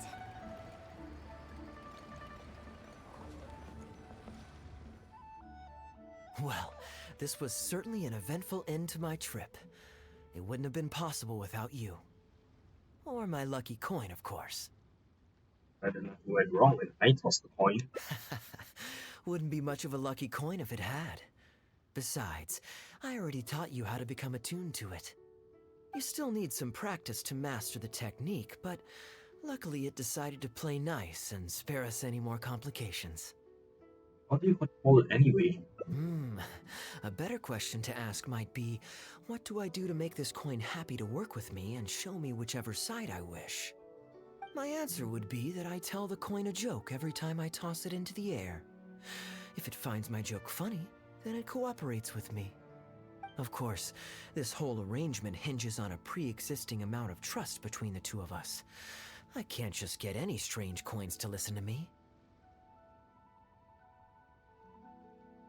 He caught us off guard when he insisted on taking the second coin toss. Yeah, I was a little surprised when he unwittingly called out our trick coin, but it didn't matter. A good gambler always keeps their options open. You have to have a contingency plan for when the odds are against you. So when I went to the counter, I marked a regular coin as well as my trick one.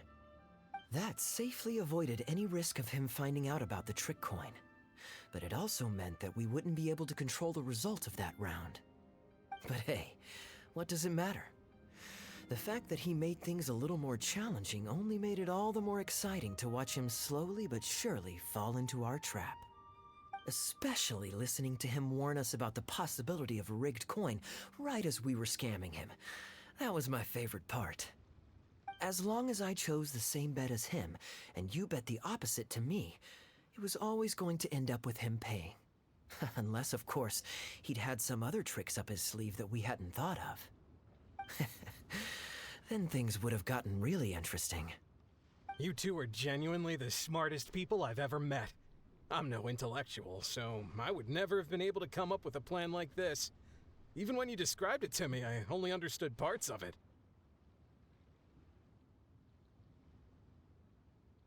Never change your good nature.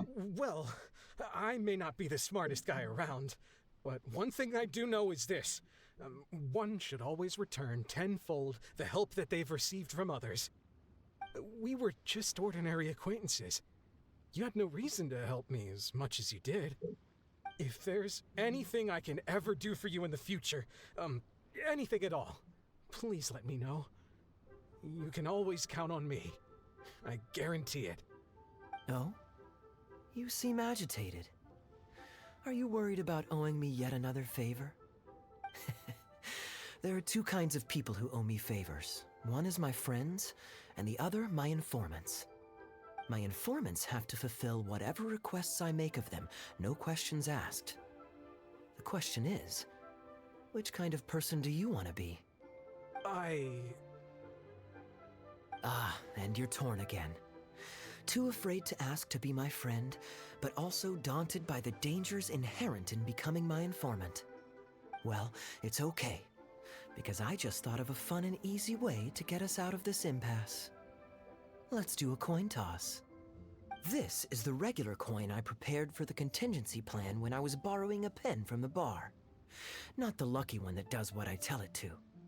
If it's heads, we're friends. But if it's tails, you're at my beck and call. May the Lord of Geo decide. So, was it heads or tails? What do you think? What does your heart tell you? Let's just put the coin back in his pocket. I understand now. You have my most sincere gratitude. No, that's a little too formal. What I'm trying to say is, here, your fishing rods, my friends.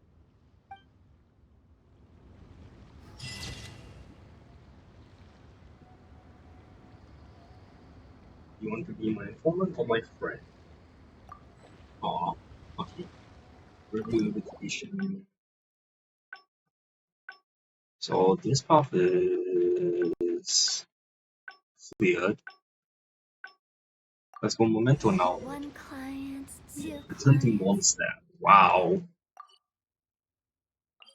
So it does end up working. Okay.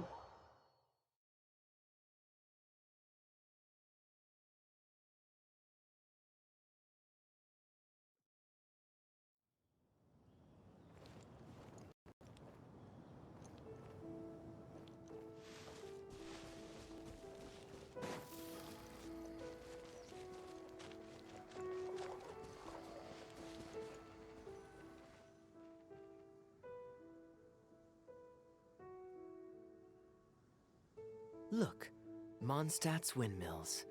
Ah, such a comforting sight. Now, as promised, your souvenir. Here you go. According to the merchant I bought it from, mysterious spirits called Jinn often live in lamps like this. And this lamp in particular once housed a very powerful genie.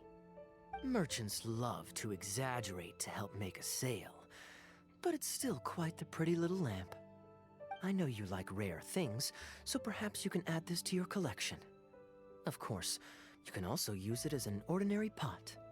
Personally, I think it'd make an excellent wine vessel. We use it as a decanter. You're welcome. I'm glad you like it. I'm ready to head into the city now. You're free to join me, or you can make your own schedule. I could give everyone their souvenirs first, but I'm not sure whether I'm in the mood for running around and visiting people right after the long journey. Maybe I'll take a breather first. But I know I'll only get bored sitting in my room alone. Ugh. Do you have any suggestions?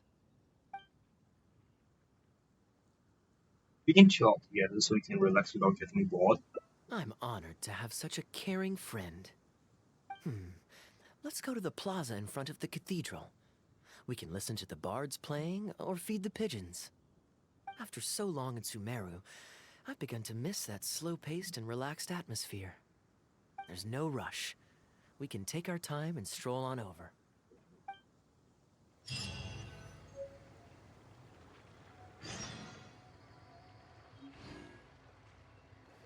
I'm going to teleport. Slowly scrolls up so we are able to teleport.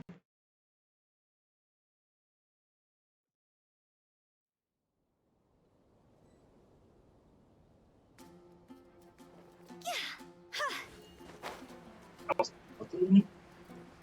wonderful event. What's that? Port Ormos is always lively, even late into the night. People there go to bed much later than I imagined. Quite a stark contrast with Mondstadt. People pray and play music in the cathedral plaza during the day, but come nighttime, the streets are deserted except for the knights on patrol.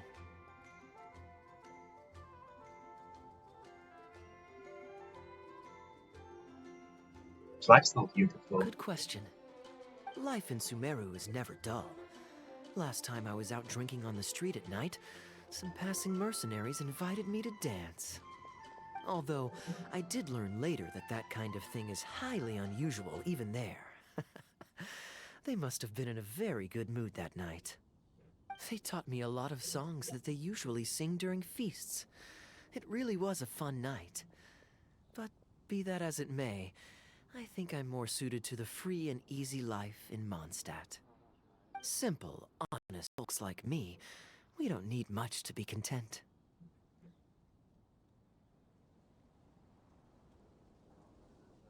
Can you even hear what you're saying? Fair enough. Let's shelve that discussion for now.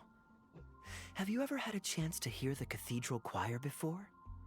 The hymns they sing are a whole tradition in their own right. Quite different from the folk songs that the bards play. Not yet. Well, let's see if we can catch them today.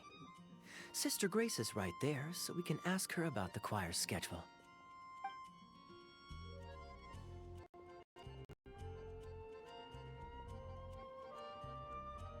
Excuse me, Sister Grace. Does the church choir have any performances coming up soon? Oh, I'm so sorry. The hymn concert we previously announced has unfortunately been pushed back. Oh? What's the story there? As you probably know, Captain Kaeya, we've been trying to organize an amateur choir in addition to the regular church choir. Ah, yes. I heard about that. I believe the plan was ultimately to have different choirs who can take turns to perform hymn concerts. Yes, exactly. Well, it turns out there are plenty of believers who are good singers and interested in joining a choir, so in theory, it should have been a simple case of getting everyone in the same room, then practice, practice, practice. But for some reason, the rehearsals are going terribly. I don't understand it.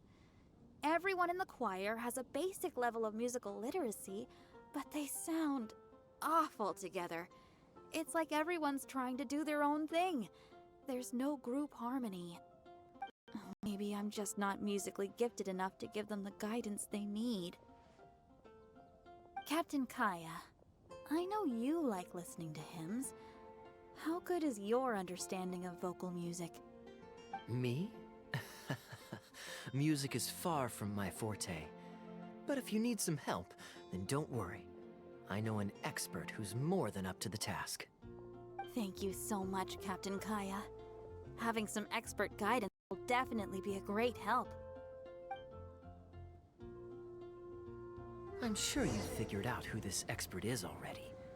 He has the best singing voice of any poet in Mondstadt, and understands poetry better than any other singer. I have met up before. Plus, he's exceptionally easy to find. 9 out of 10 times, he's in the tavern. I'm gonna trigger this branching paths. Oh, there is. Damn. Alright.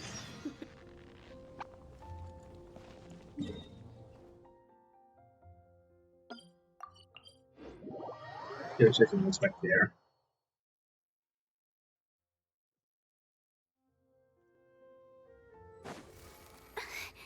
It seemed like that would have been a path.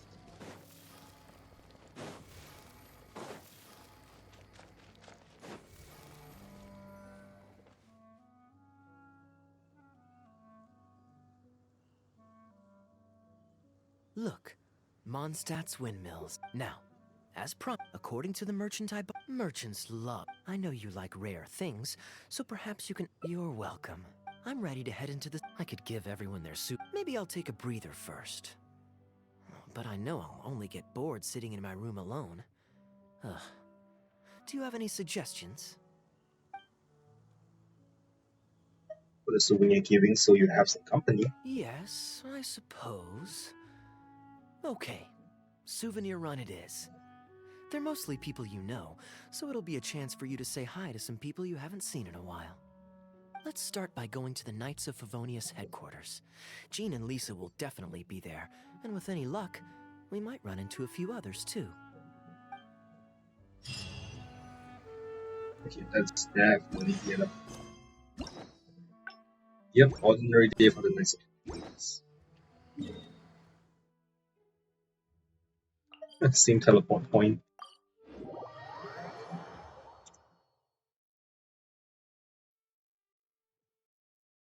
Silly churl, Billy churl.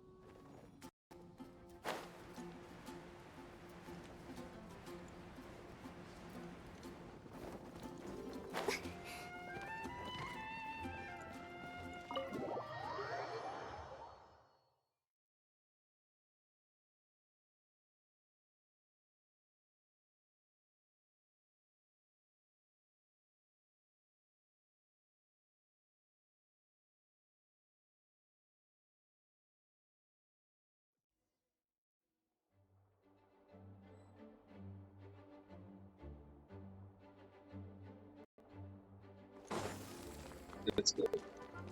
Suck Jean and Lisa.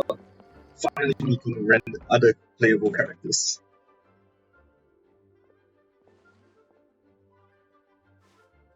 Hey, you two busy? Long time no see, everyone. You must have had a tough journey, Kaeya. Oh, it's been a while, cutie. Yes, welcome back, Kaeya. Why is the honorary knight accompanying you? It's me a chance to encounter Kaeya in I Sumeru. understand. Back to matters at hand, Kaeya. I have already received your report. You did well this time, thank you. A few days ago, we received a letter from the representative of the Wine Merchants Association in Sumeru. It was thanks to your on-the-spot decisions that further losses, due to continued delays, were avoided. Just doing my duty. Anything to reduce the acting Grandmaster's workload. Oh, I nearly forgot. I have some unused travel funds. I'll return the surplus now. Talking like he wasn't planning on spending it A sudden urge to expose it. Given the suddenness of the situation and the difficulty in resolving it, I authorized a greater than normal disbursement in case of unforeseen circumstances. But I didn't think there would be this much left over. Thank you, Kaeya. Just doing the right thing. But I'm not actually here for a post-trip debrief. I brought some souvenirs back for everyone. Souvenirs from Sumeru? Here, the letter opener is for Jean, the jeweled brooch is for Lisa, and the items in the box are for everyone else. The artistry of this is exquisite. Look at the ornamentation on the sheath. This must be one of those crafts unique to Sumeru. It's my first time seeing one in person. Thank you, Kaeya. I love the color of the gem in this brooch, and the setting is so elegant. You have excellent taste, Kaeya. This can't have come cheap. It wasn't too bad. I didn't spend too much. Might I intrude a moment? Albedo, is that you? Come in. I finished the latest quarterly expenses report for the workshop. It's ready for your review. Traveler, greetings. And Kaeya, welcome back from Sumeru. I haven't seen you in a while. Well, Beetle. You two look like you're in good spirits. As a matter of fact, the honorary knight and I traveled back from Sumeru together. Ah, yes, and I brought some souvenirs for you and Klee. They form a set. Hold on, let me dig them out. Oh, that's You're cute. too kind. Klee has been constantly inquiring as to the timing of your return lately. Since you weren't around, she thought you had also been grounded, and that it would be a long time before you could come out. Children always have the most peculiar way of looking at things. Also been grounded? Sounds like things haven't been too dull for you all in my absence. It's Klee's third time this month. Evidently, you're not the least bit surprised. No. On the contrary, what would be a surprise is if Klee ever managed to stay out of trouble for a substantial length of time. Anyway, since my souvenir is part of a set with Klee's, there's no rush to give it to me. When Klee's next, released, I'll bring her to see you sometime. We'll collect our souvenirs together. Sure, makes sense. Leave the surprise for the person who'll enjoy it the most. I'll leave these documents here. I'll take my leave now, everyone. Kaeya, I've approved your vacation request. Use this time to relax and unwind. Don't worry about the report and other work. I'll take care of it. You too, Honorary Knight. There isn't any work the Knights of Favonius require your assistance with at this time, so please take it easy. Thank you. Then we'll be going now. Enjoy your vacation, but don't forget to return the Fox and the Dandelion Sea series before it's due. Don't worry, I'm nearly done with those. I'll be able to return them in a few days.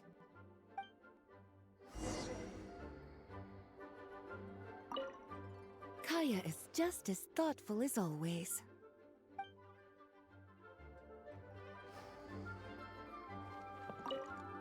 Though there's always something to do, with everyone lending a hand, I always feel at ease.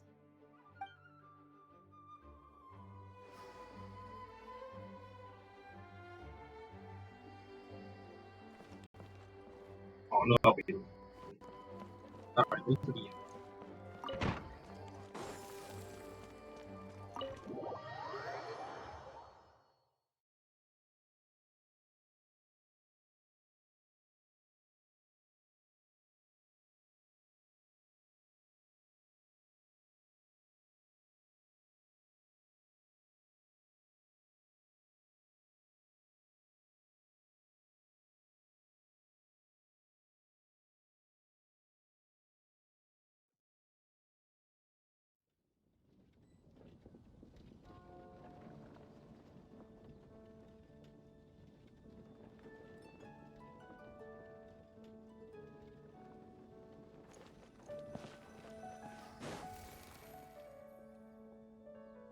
I'm surprised Klee still hasn't escaped.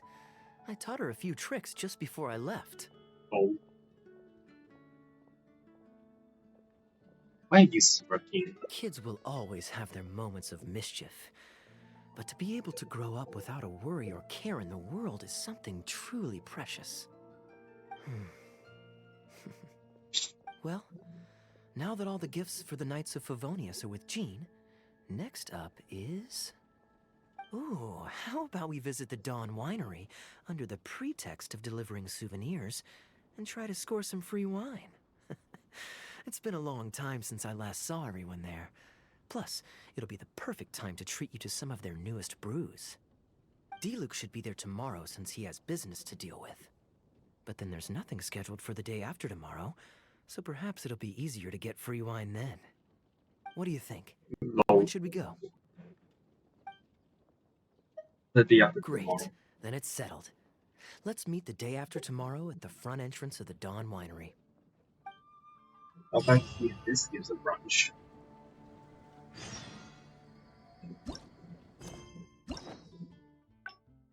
It does. Oh yeah, I forgot.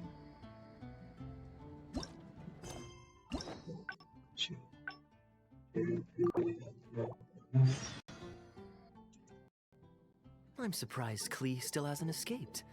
I taught her a few tricks just before I left. There's just nosy. Kids will always have their Well, ooh, D-Luke should be there tomorrow since he has business to deal with.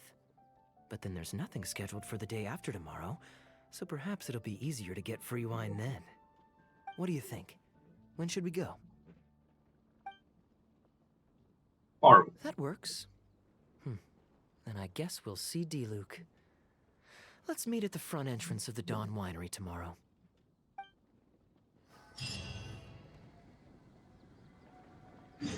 Alright. Wait till the next day.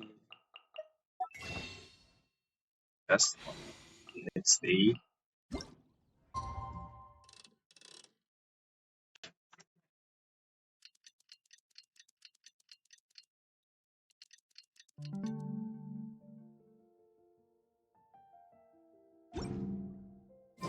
When the sun's out, bathe in sunlight. But Alright, there's no easy way of getting there. Why?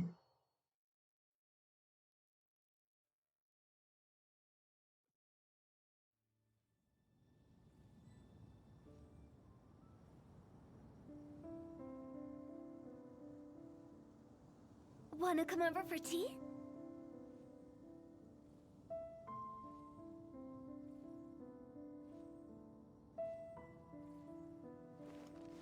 With the wind.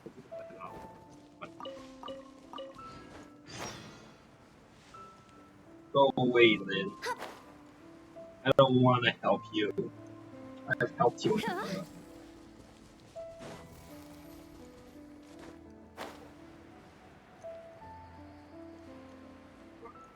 I'll try to collect some of the ones here on the way.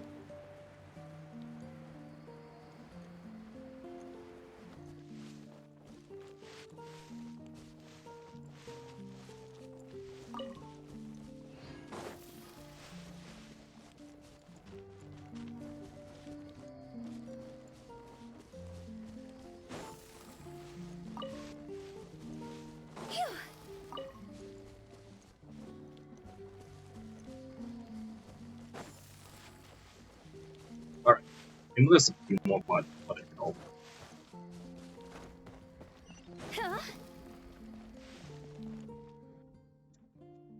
You made it. Come on, let's go inside. Brace yourself for some sour grapes.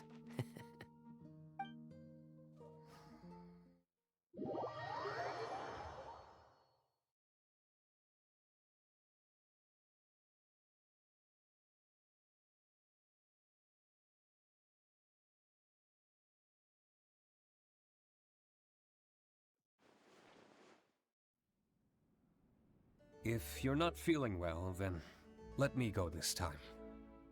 Oh, I'm fine. It's not serious. Oh, I'm sorry. I hope I'm not interrupting anything important.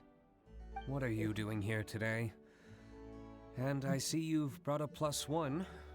18th. Oh, it's nothing particularly pressing. It's just that we recently returned from Sumeru, and given how long it's been since we last visited the winery, we thought we'd drop by and say hello. Is that it? Make yourselves comfortable then. Oh, do you really mean that? Because my definition of comfortable happens to involve prodigious amounts of your finest wines. Speaking of which, I'm curious where you store the wine these days. Is it the same place as it always used to be? Sounds like you're in a hurry to reach your goal. Been plotting this raid for a long time? No. Plotting a raid? Why, you misunderstand me. The truth is, a rumor happened to reach my ears recently.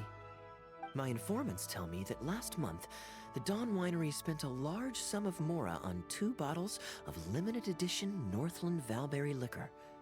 However, it turns out that they were likely just cheap knockoffs masquerading as the real thing. Of course, a teetotaler like yourself would struggle to tell the difference. So why not get a connoisseur to help you appraise the quality? Oh wait, but the sterling reputation of Dawn Winery is at stake.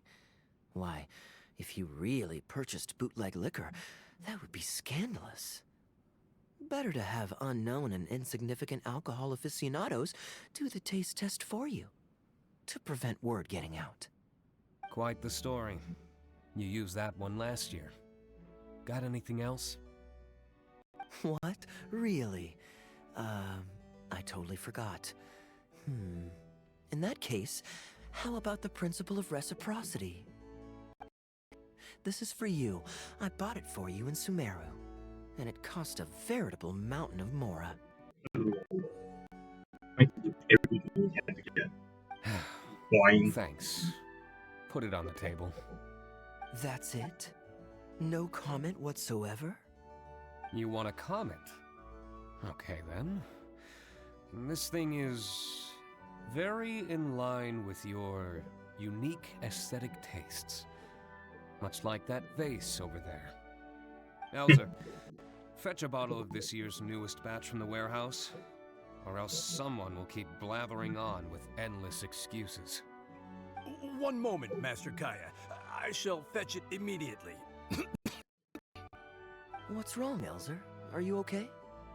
My throat is a bit raspy is all. It got better after I began taking medicine, but recently it flared up again. Other than a bit of difficulty breathing now and then, it's nothing to be concerned about. Many illnesses are caused by overwork. If you don't get enough rest, medicine alone won't solve the problem. Surely you should have long since handed over the work of the winery to Diluc by now. You can't keep being Diluc's butler. He's becoming a louse. Actually, most of the time he... Take some time off, Elzer. Don't put it off any longer. I'll handle the guild matters. It's important to take care of your health. You have to take it seriously. And, cavalry captain, you would do well to remember that brevity is the soul of wit. Master Diluc, Master Kaeya, thank you both. Then I'll take my leave and rest for a few days. Enjoy your vacation. Though, before you officially clock out, let me head out the door with you. We can grab a few bottles on the way. There's nothing quite like enjoying a quality wine while feeling the gentle breeze against your face. Normally I'd accompany you, but unfortunately I still have some pressing matters to take care of. My apologies and regards to both of you. Really? Oh, that's a shame.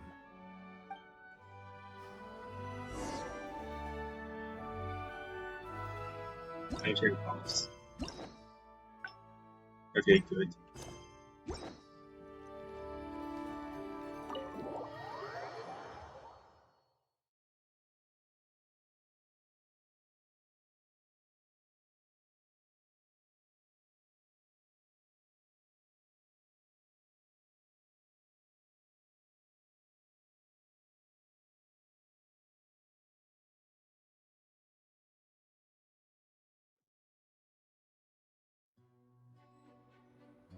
Phew!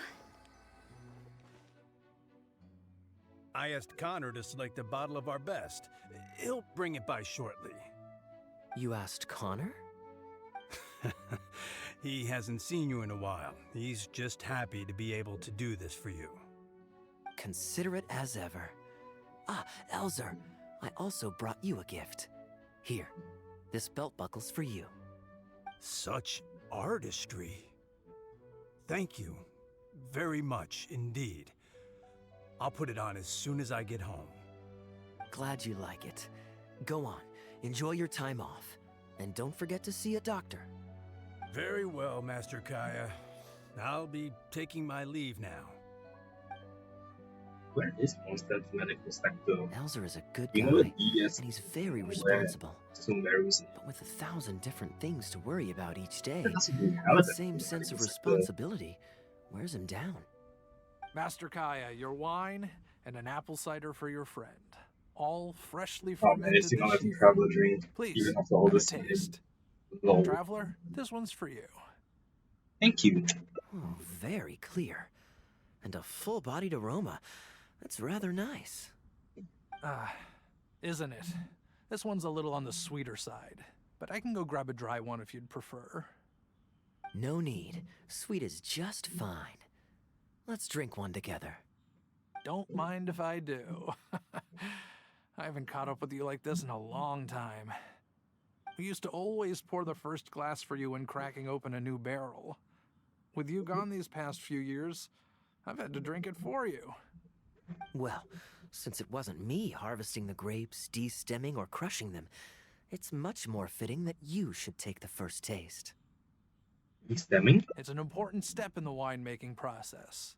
After harvesting the grapes, the stems have to be removed prior to fermentation, or they'll affect the quality. If you'd like, Traveler, you can help us harvest some grapes. Winemaking can be quite a lot of fun. It isn't nearly as exciting as he makes it sound. Your back will be in so much pain after picking grapes that you won't be able to stand up straight. Master Kaeya is right. Harvesting grapes is a back-breaking labor. But seeing the grapes turn into grape juice, then ferment into wine, it's a fascinating experience. And every person at the winery should have a chance to share in it. Wait, so Dio actually helps you with the winemaking? Oh, goodness no. Master D-Luke is far too busy, not just during the day, but even at night. Oh? And just what is D-Luke always so busy with? Well, you know, come nightfall, he's always out there, networking, and so on. Master Kaeya, you may be surprised to learn just what lengths Master D-Luke is willing to go to for the sake of the business. Connor, you're an awful liar. I hate to see you struggle. Oh, so Master Kaeya, how do you like your drink? I remember you weren't very interested in wine when you were young.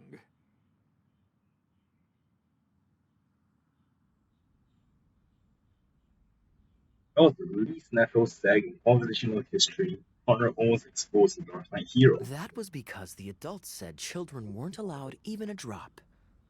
Don't you remember how much trouble D-Luke got in that time he snuck a drink? Ah, yes, of course. Adeline even covered for the two of you. But on a serious note, having grown up at a winery, I spent my childhood watching Tunner plant the grape seeds, waiting for them to ripen on the vine, harvesting them together, and waiting for the alcohol to ferment. Even though I couldn't help with making distilled spirits, watching everyone work was fascinating. How could anyone not love to drink with a childhood like that?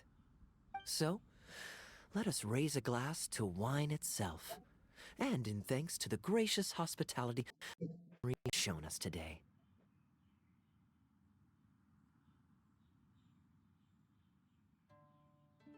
Our generous hosts. Here, here, to Dawn Winery. Speaking of wine, Connor, I have a gift for you. It's a decanter set from Sumeru. I get a present too? Thank you, Master Kaeya. Time really does fly. I still remember the days when Everyone was giving you gifts at your birthday parties when you were young. Now I have wrinkles and Tunner's bent double, while Master Kaeya is the cavalry captain of the Knights of Favonius. How is Tunner holding up? He's still tough, but getting on in years, so some things just aren't as easy as they were. But he's used to doing things his way and doesn't trust new employees to do it for him. A lot of the temporary workers I hired quit because they couldn't handle how picky he was. Master Kaeya, if you have time, why not go talk to him about it? You're probably the only person he'll listen to besides Master D-Luke. I definitely owe him a visit. I haven't seen him in some time, and I do have fond memories of the days when he was teaching me to pick grapes.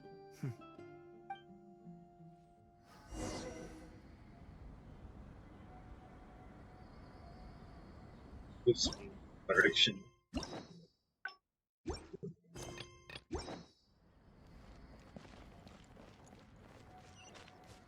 Oh, the old man.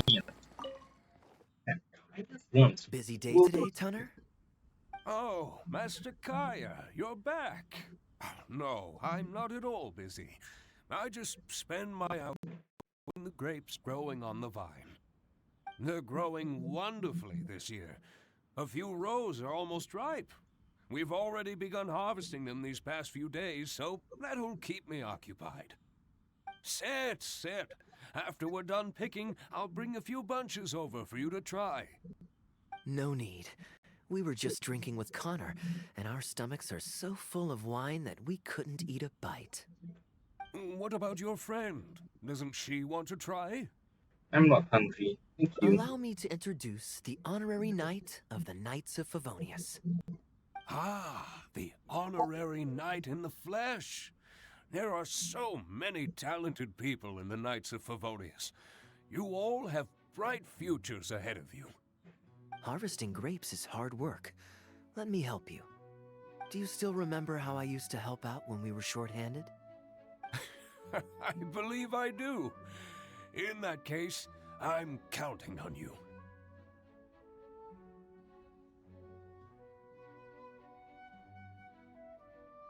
I'll help too. What's this? Everyone's clamoring to do manual labor? Well, suits me. More help is always appreciated. Come with me, young lass. I'll tell you which grapes are ripe enough, and you can pick them.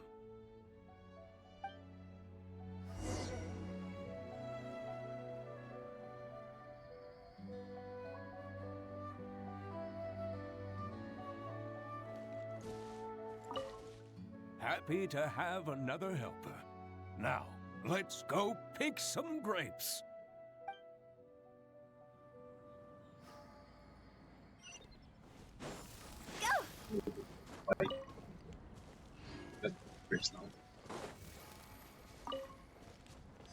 Ooh, you have nimble hands, lassie.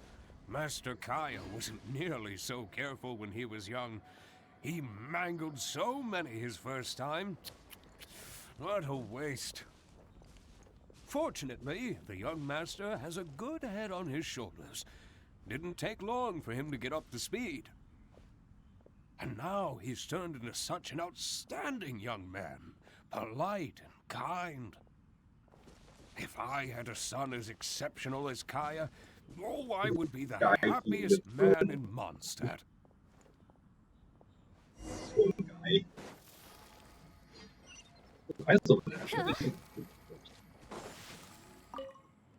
Winery rules state that whoever picks the most grapes without damaging them gets to drink the first glass from the new batch.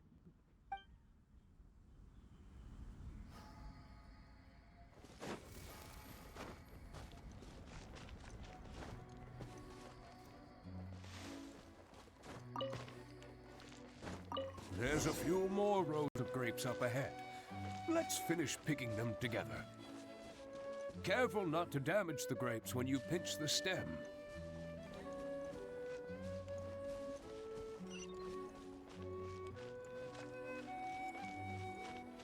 I swear I keep drinking.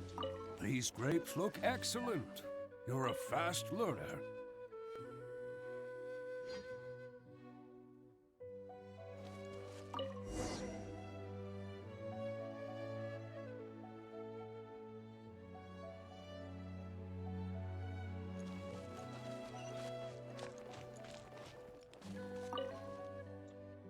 I'll take them.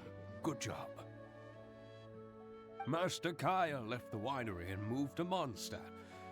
Just like my own son, Guy. He left home to join the Knights of Favonius, too. I don't know him like Miss Adeline or Master Diluc do, but I know no matter how old your child gets, they always need a home they can come back to. And without family by your side, you at least need the companionship of friends. I've been working here for decades and watched him grow up with my own 2 eyes. Sometimes I get the sense that there is something bothering him. Something deep-rooted. But he guards his secrets closely. Or perhaps he just doesn't want to involve us. After all, I doubt that we could help him. I can see that you have a good relationship with Master Kaeya.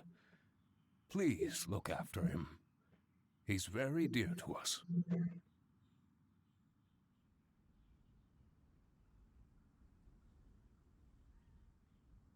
Take good care of him. Hearing that puts my mind at ease. You're a good child. Thank you. Kaeya is an important friend to me. Wonderful, wonderful. Knowing that he has a friend like you, we here at the winery can be happy for him. You're looking very happy, Tunner.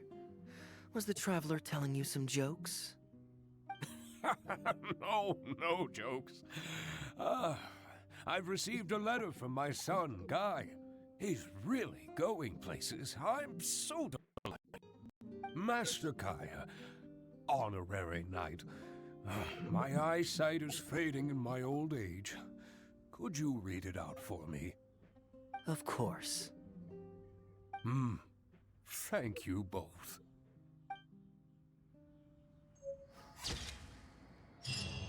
Yay. Alright. I'm gonna press review much.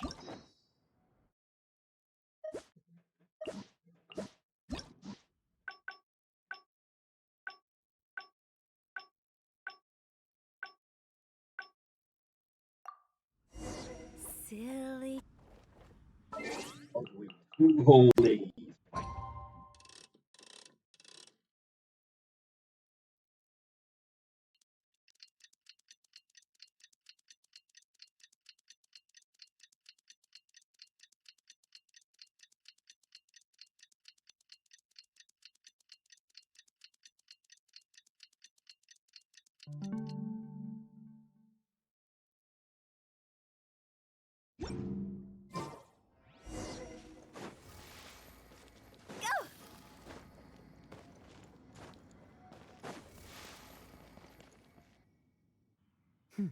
You're more punctual than I expected. Let's head inside.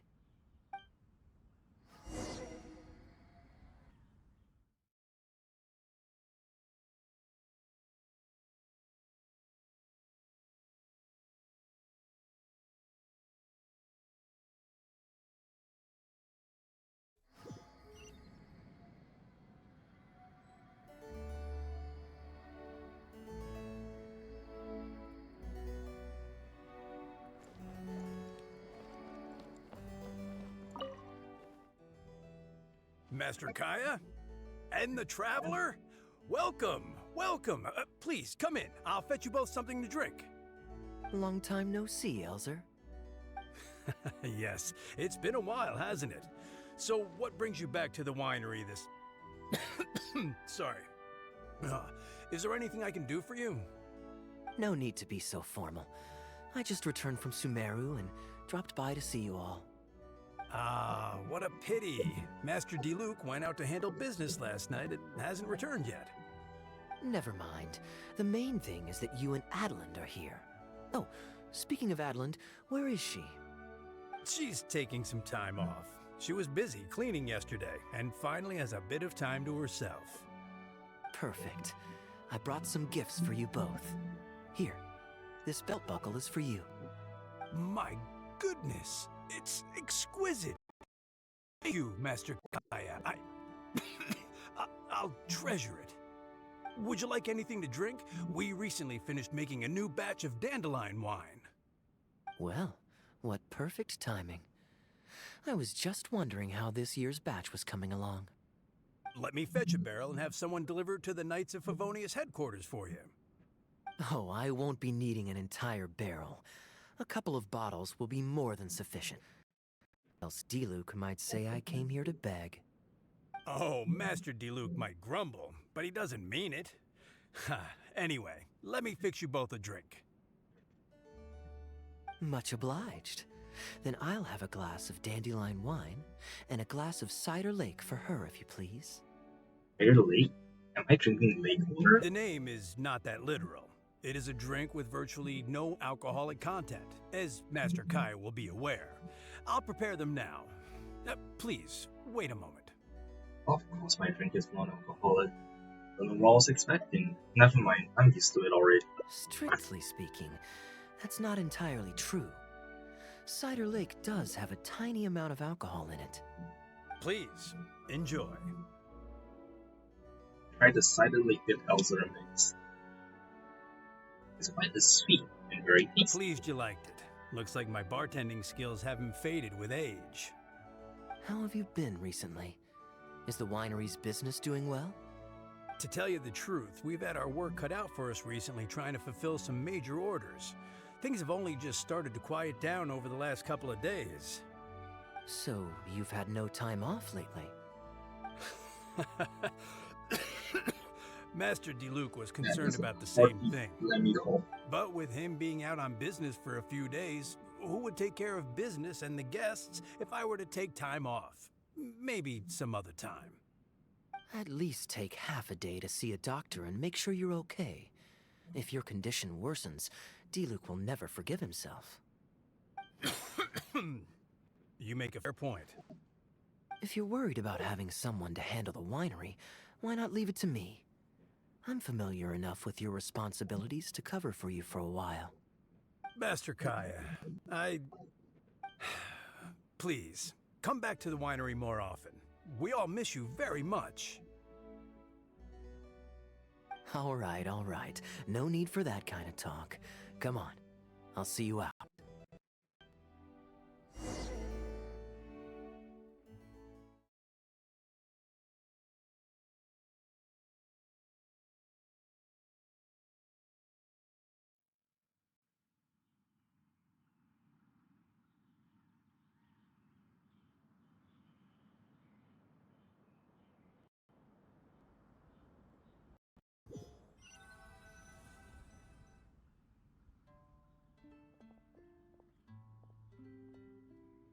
While I'm resting, I shall leave Dawn Winery in your hands.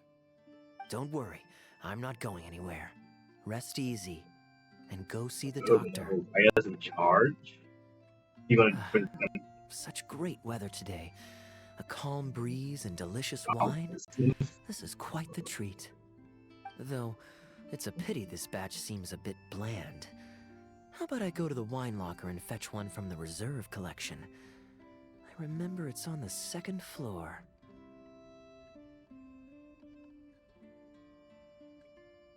Huh? Is that allowed? Of course it's fine. I promised Elzer I'd help. I said nothing about leaving wine alone. Sorry, I'm a little late to the welcome party, but I believe I just heard the words wine locker and reserve collection.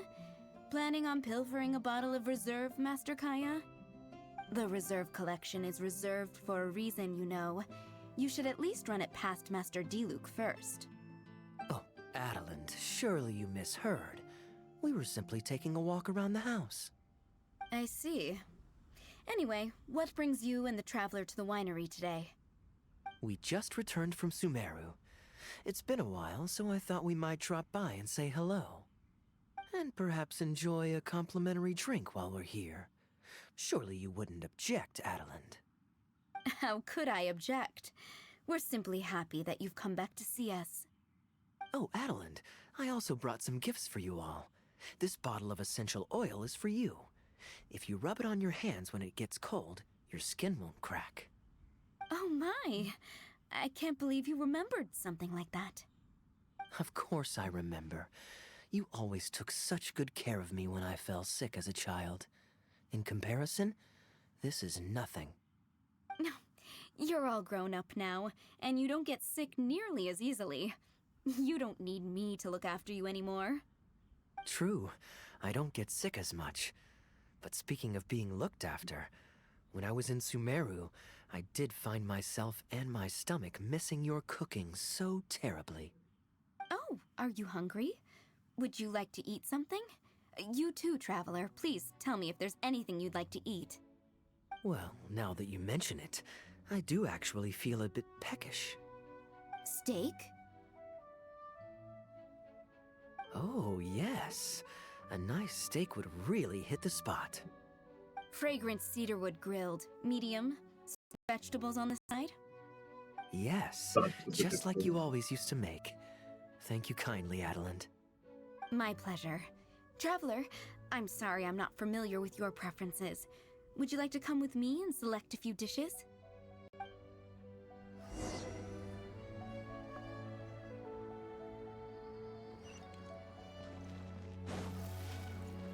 Oh.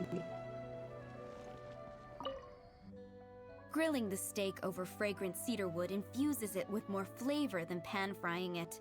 It's a favorite of Master Kaeya's. Since using an open flame to grill indoors is somewhat inconvenient, we usually set up a grill outdoors. It's perfect for grilling meat, but you can also use it to make stews. I can offer you a satisfying salad, cold cut platter, and anything stewed. What would you prefer, traveler?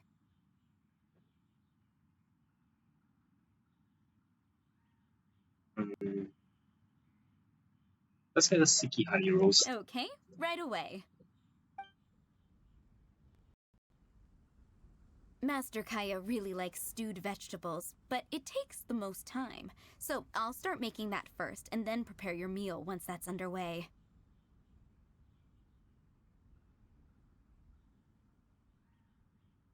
You seem to know Kaeya's preferences inside out. Of course!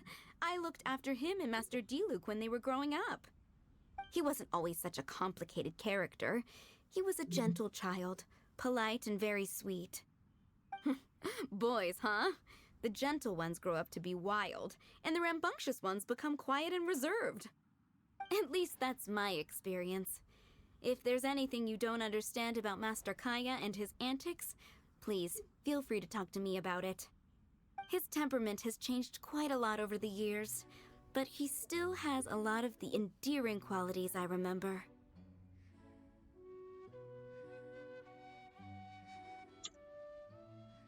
Always tell he's being truthful. Kaeya is much savvier and more mature than he used to be. Goodness knows he can be tricky to deal with. But let me share a few little tips. When he answers your question with a question, stop and think carefully about what he wants you to believe, and don't be led on by him. As for not knowing what he's up to, that's because he loves making up a good cover story. But don't let him get to you too much. You can take it from me. You were drinking a cider lake just now, right? Right. Do you know why it's called that? The name was coined by none other than Master Krepus when he mixed the drink for Master Kaeya himself. Oh, they were adorable when they were young. One time, the winery was hosting a banquet, and Master Krepus strictly forbade Master Diluc from drinking. Master Diluc wasn't happy about that, and he convinced Master Kaeya to team up with him and sneak into the wine cellar to steal some dandelion wine. And how did I find this out? Because when Master Kaeya attempted to distract me, I could clearly see Diluc hiding around the corner of the corridor, gesturing to Master Kaeya to direct him through the whole thing. The Captain Kaeya of today never bats an eye when he lies, but he wasn't like that at all when he was young. Ah, goodness, how did I get into this? Anyway, they were discovered by Master Krepus in the end, and he was furious. He punished Master Kaeya by making him write lines, and Master Diluc was forced to clean the wine barrels in the cellar.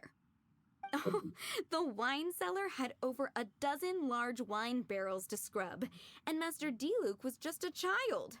There was no way he could finish it all by himself. Master Crepus really meant to teach him a lesson. I'd originally planned to secretly finish off the work for him, but when I peeked inside the cellar, I found that Kaeya was already there. He and I finished scrubbing the remaining barrels when Master Crepus saw that the bruises on Master Kaeya's hands were even darker than those on Master Diluc's hands. He instantly understood the situation. Master Crepus wasn't stern by nature, so to comfort Master Kaeya, he mixed him a drink and added a few drops of alcohol just so he could have a little taste. So you see, Kaeya was a gentle child and never one to boast about the things he did for other people. Sometimes he'd even deny it if asked. His friends have a special place in his heart, even if he keeps this to himself. Kaeya's quite a smooth talker these days, but I can tell that his habit of quietly helping others hasn't changed. I understand what you mean. Ah, good. Okay, the stew is nearly ready, but the meat and the other dishes will need a moment. Please wait at the table. I'll be over shortly.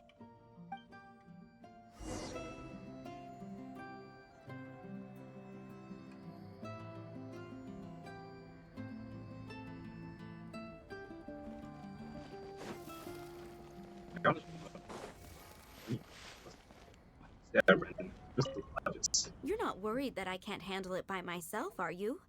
Relax. Serving meals is all part of my job as a maid. I can manage.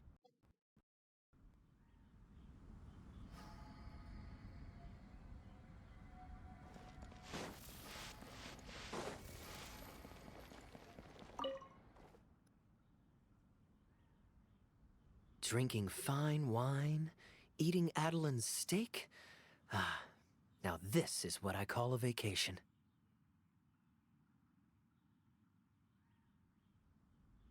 And I got to hear some stories about your childhood. Oh? What has Adeline been telling you? She said you were a very smart kid. So she told the good stories. Well, shucks. Now I'm embarrassed. Food's ready. I hope you're hungry. I made a little extra, given how long it's been since you were last here. Oh, we never imagined there would be such a magnificent feast. You've really outdone yourself. Why don't you sit and eat with us this time?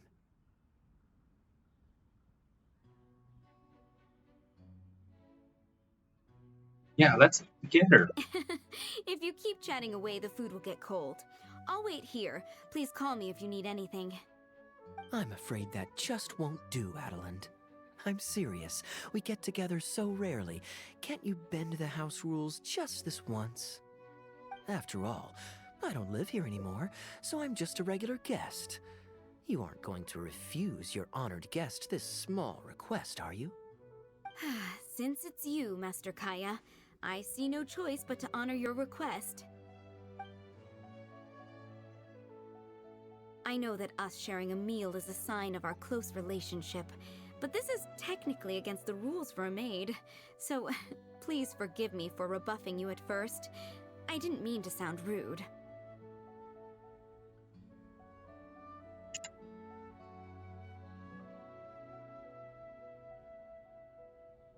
It's all Kaeya's fault. Traveler, given how petty Master Kaeya can be, it must be hard for him to make friends. Does he have any friends in the Knights of Favonia? Yes, everyone is Kaeya's friend. See? I do have a way with people.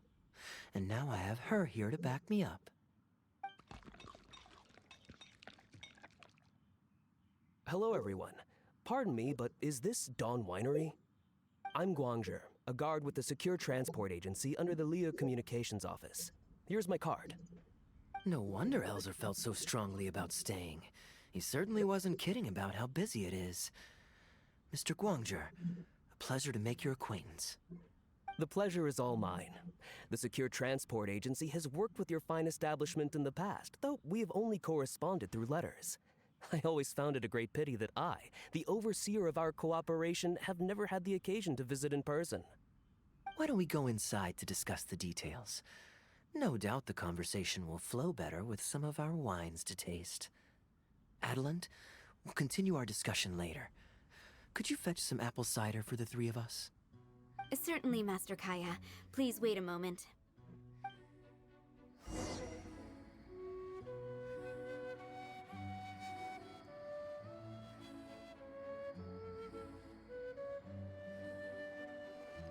Huh? I guess it's so much longer. Seems.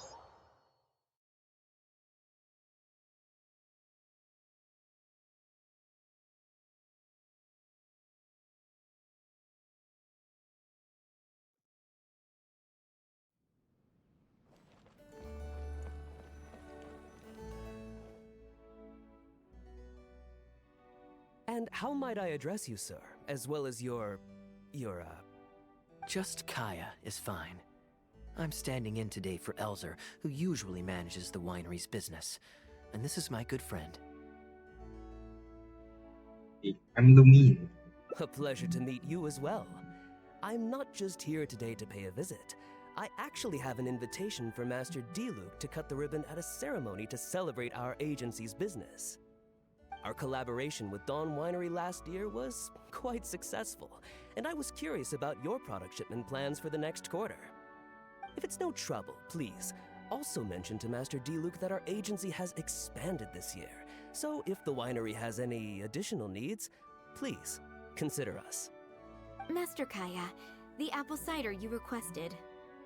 Master? Wait.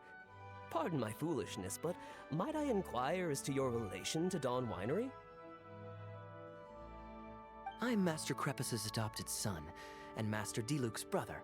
However, as a serving captain with the Knights of Favonius, I am rarely at the winery. My mistake. I apologize for not realizing earlier. I do hope I have not done you a discourtesy. You may have misunderstood, Mr. Guangzhe. Though I am Master Diluc's brother, I don't actually live at Dawn Winery. I'm also a guest here today. I'm merely here receiving guests due to Elzer being temporarily indisposed. But please, don't worry. I will be sure to extend your invitation to Master Diluc. Thank you for your graciousness. I knew the Dawn Winery's wines were delicious, but I am only now discovering how wonderful the apple cider is. It has a clear and inviting fragrance. In addition to the apple cider, the winery has an extensive collection of reserve wines and liquors. I see you are also a connoisseur of fine wines, so it would be a shame not to sample some. Adelant, please fetch a bottle from the reserve collection in the second floor wine locker. As you wish, Master.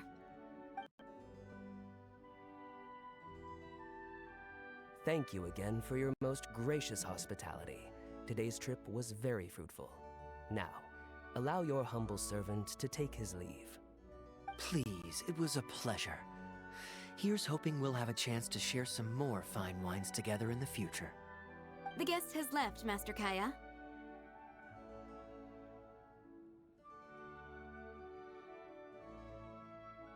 And yet, you couldn't protect the result. It's no skin off my nose. Master Diluc may have a few choice words when he learns of the situation, but that's all. All I really wanted to say is, you will always be a part of the Dawn Winery family, Master Kaeya. I have never considered you an outsider. No matter when, if you ever feel tired, you'll always be welcome here. I understand, Adelant. Oh, now this is a busy day. Who's at the door this time? Hello, everyone. I'm back. Now that was fast.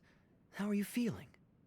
The doctor said there was nothing to worry about. I just need some rest. But on the way back, I met someone who was looking for Master Kaeya. Kaeya! Shh! Clee's here to rescue you! Come on! Let's escape! Kaeya's not in danger. Miss Honorary Knight! Are you grounded with Kaeya too? Grounded? Yes, Albedo was saying something about that. Sumeru was fun, but it can't compare with Mondstadt. So here we are. You two must have done something to make Jean mad, but that's okay. Kaeya has rescued Klee loads of times before, so when Albedo told me you came back, I went and said sorry to Jean. Kaeya, you're free now! We can go play together again! Oh, if my memory serves me correctly, this child is... This is a fully qualified Knight of Favonius, Klee. Hello, miss. I'm Klee. We're sorry. Please don't ground Kaeya. What? I really need to take Kaeya and Miss Honorary Knight away, so we can go find Albedo, Sucrose, Amber, and everyone else and play together. I see. Hello, Miss Klee. You needn't worry. Master Kaeya's grounding is long over. See, Adeland, you don't need to worry about me. I have lots of people to care for me now.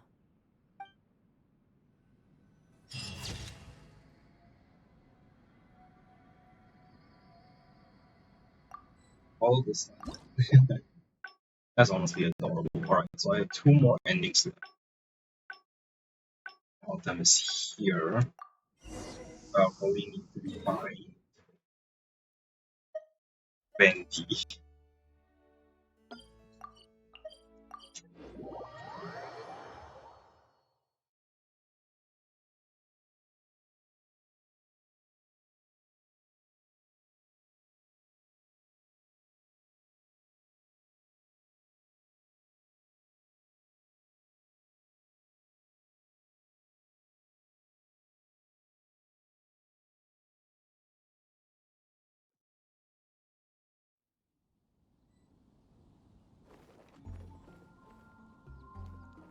I don't have to re-listen to all of this, don't I? Damn it. Port Ormos is always lively, even late into the night. People there go to bed much later than I imagined. Quite a stark contrast with Mondstadt. People pray and play music in the Cathedral Plaza during the day, but come nighttime, the streets are deserted except for the knights on patrol.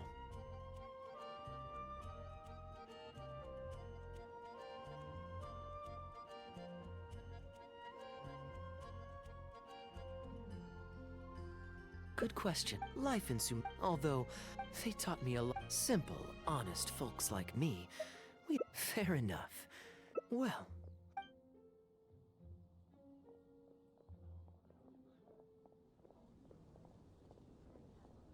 Excuse me, Sister Grace.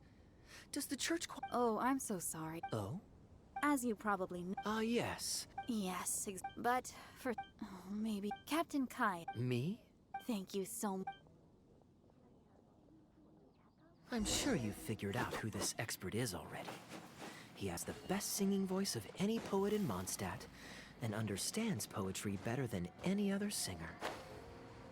Plus, he's exceptionally easy to find. 9 out of 10 times, he's in the tavern.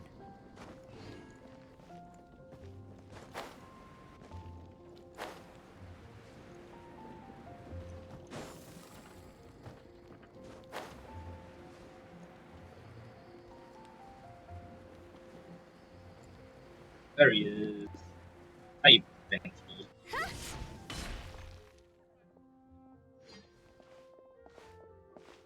Good day.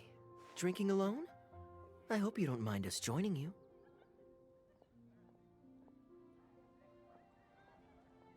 Hello, Venti. Hello, hello! Please, take a seat. We're all friends here. Patton, 1 moonlit alley and an apple cider.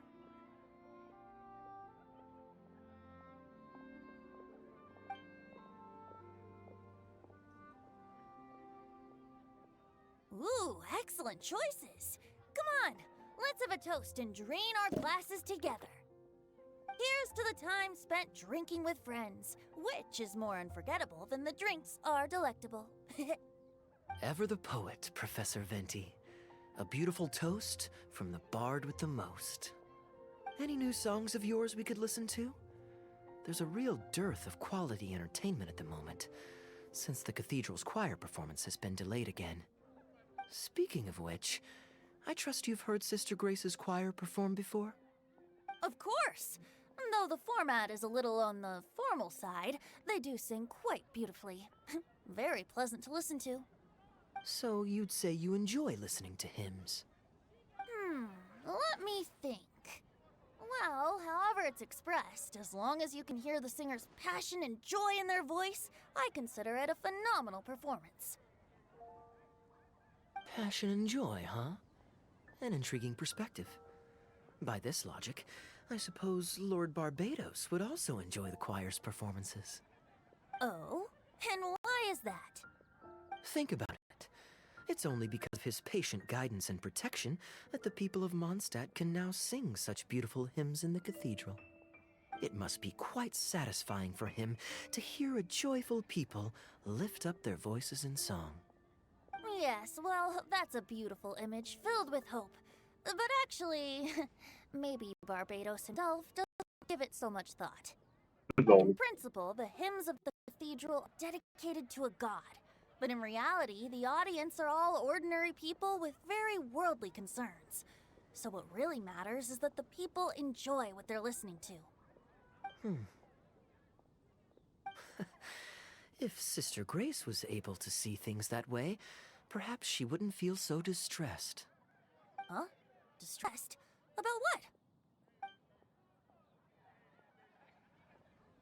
what? She might be asking a bit too much. To be honest, if they have a natural talent for music, they should just be allowed to sing whatever they want. It'll all sound good.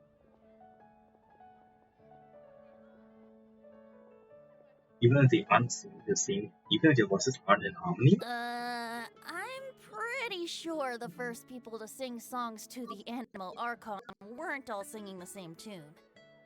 Besides, he is the god of freedom. Surely he'd prefer to hear Mondstadters sing their hearts out however comes naturally to them. Well, to each their own, I say. But Sister Grace seems quite bothered by the whole thing. If only a kind soul with a deep understanding of poetry and music could help her. Patton? More drinks? Uh-oh. I only brought enough money for one bottle today. I'll have to pass. Another bottle of apple cider for Venti, please, Patton. My treat. Wow! Thanks, Kaeya. You are one of the finest students ever to emerge from my fast-track love poetry class. I always did admire your enthusiasm and kindness. With the aid of this bottle, a humble bard's woes are whisked away on the wind. And so it falls to this humble bard to pass the blessing on to another. Then this is probably the single most worthwhile alcohol purchase I've ever made. With your help, Sister Grace's problems are as good as solved. Sister Grace is a devout follower of the Anemo Archon. Perhaps it's her depth of devotion that causes her to worry too much about the smallest things. Don't worry. Just wait a moment. I'll go find her. Right after I finish this cider. The next time you visit her, our sweet sister shall be sad no more.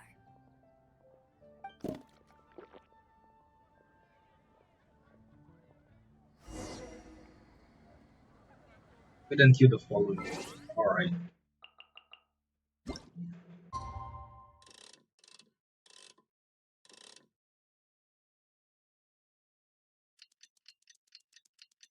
Holy shit, is that the Narukami shrine?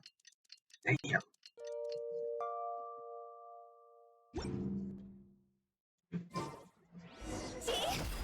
Aw, man. At Cathedral Plaza again.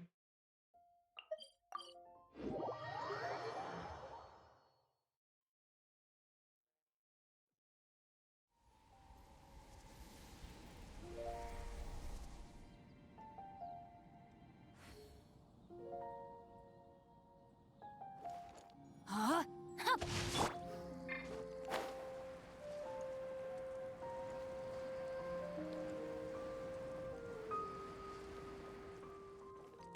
Oh, at least he went lateral. Hello, Sister Grace.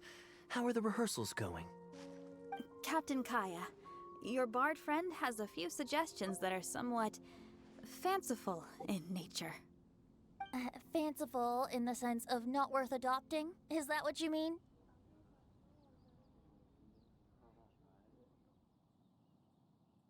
What are your thoughts, Venti? Everyone in the choir loves to sing, but they're used to singing their favorite songs.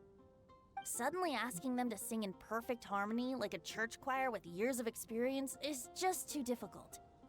So, why ask them to adjust to the demands of those staid old church hymns when you could just create a new song for them? One that they'll be able to grasp quickly? If you want, I could help. Church choirs typically stick to traditional hymns. This is certainly an innovative idea. What's stopping you from considering it, Sister Grace? While I don't expect a recently established amateur choir to perform on par with our own church choir, this would be a major departure from tradition. I'm just not convinced that it's appropriate. Is the Church of Favonius really such a stickler for tradition? Giving believers the chance to express themselves freely seems like it would be a very positive thing. So Venti, do you think the Animo Archon would like to hear a new melody? Of course! This was the wish of the people when New Mondstadt was first founded. Okay, well let's see what our other friend thinks. Traveler, what are your thoughts?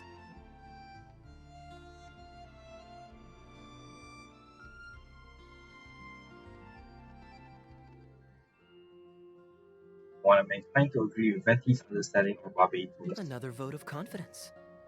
Maybe there's hope for this idea yet. Maybe it's just a generational thing, but... Oh, well, it's not a completely unreasonable idea. I suppose it can't hurt to try. Looks like we're all in favor then, so let's start preparing. Sister Grace, could we trouble you to inform the choir members? Of course. I'll tell them now, and then we'll give this a try. Should we find some people to help us compose the lyrics? If this is to be a new song of the people, then the more fresh ideas we have, the better. Good idea. Let's split up and find some contributors, Traveler. I go look for. Let me think. Since we're composing a song, we should try and recruit at least one person who understands music. Aha, I know. Sister Grace, how would you feel about us asking Sister Barbara to provide her input? Given that the idea is to write a song dedicated to Lord Barbados, I'm sure Sister Barbara would be very willing. Perfect. Traveler, why don't you head into the cathedral and invite Sister Barbara to join us? I'll look for another friend who's interested in helping us.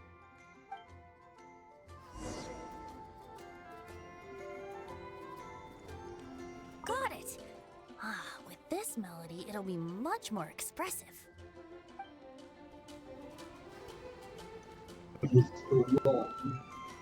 That's wild.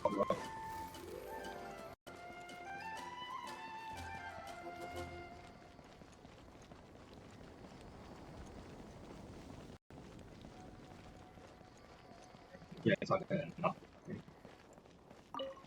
It's really a lot of people. Let the wind lead! Traveler, it's been a long time since I last saw you in the cathedral.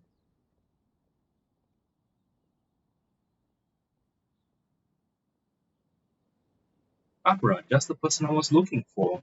Fortunately, I have some time to spare at the moment. What is it?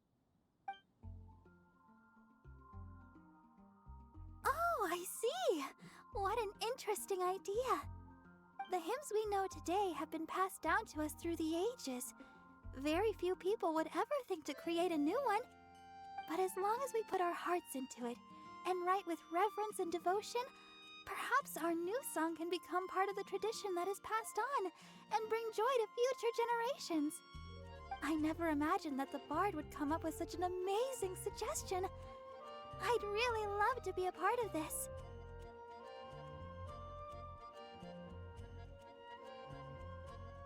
We're having a discussion in the class. I don't know. Would you like to join?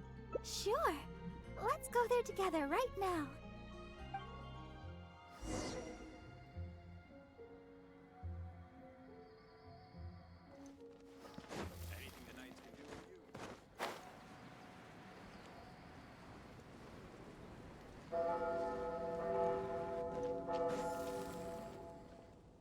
Hey, someone else is there? Iona? Ah, Ooh. you're here. You took your sweet time.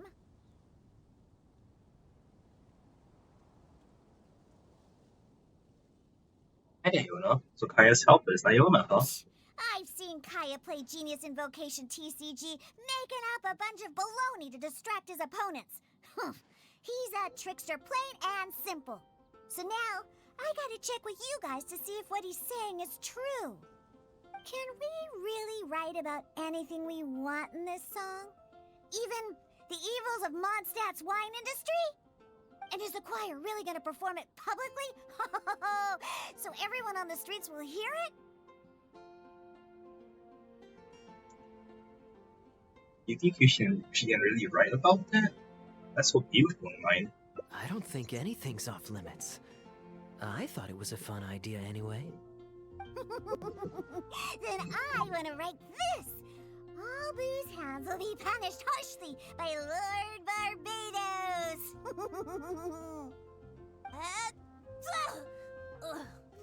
That's a very novel idea indeed. I'm used to just humming to myself while I work. So after Sister Grace criticized us for not singing in harmony, I was planning on quitting the choir. I never thought we'd be able to just sing what we wanted. What a relief. Plus, we get to write a song with Sister Barbara. I'm so honored. Thank you, everyone. Why don't we start by picking a theme for this song? I agree. Traditionally speaking, the theme should be Praise be to the gentle and loving Lord Barbados. I expect that Professor Venti might feel that topic is overdone and lacks originality, and that it may not be to Lord Barbados's liking. That's Kaeya for you. Got it in one. I'd suggest that everyone start by thinking of the little things in life that bring you joy. Ooh, well then can I praise the perfect fish head soup my mom cooked last night? Of course you can. I think I'd like to rejoice in the precious days spent together with family. Let us praise Mondstadt, the city that allows us to sing freely. See? Already we have lots of wonderful ideas. Let's write them down, and then Kaeya can... Kaeya?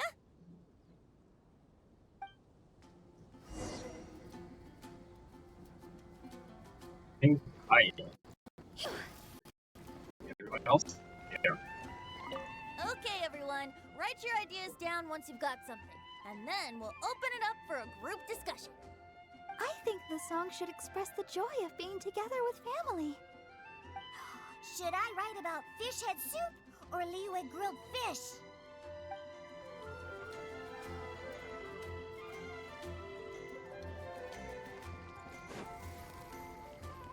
Kaeya.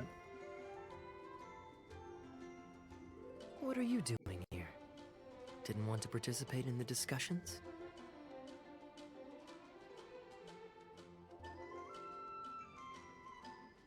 I'm not participating either. I just wanted to take you to hear a performance. But that obviously didn't happen, thanks to the problems with the choir rehearsals. The rehearsals are now back on track, so I've done my part. If I stay here any longer, I'll probably get roped into singing with them. I'd rather it didn't come to that. My songwriting abilities are limited.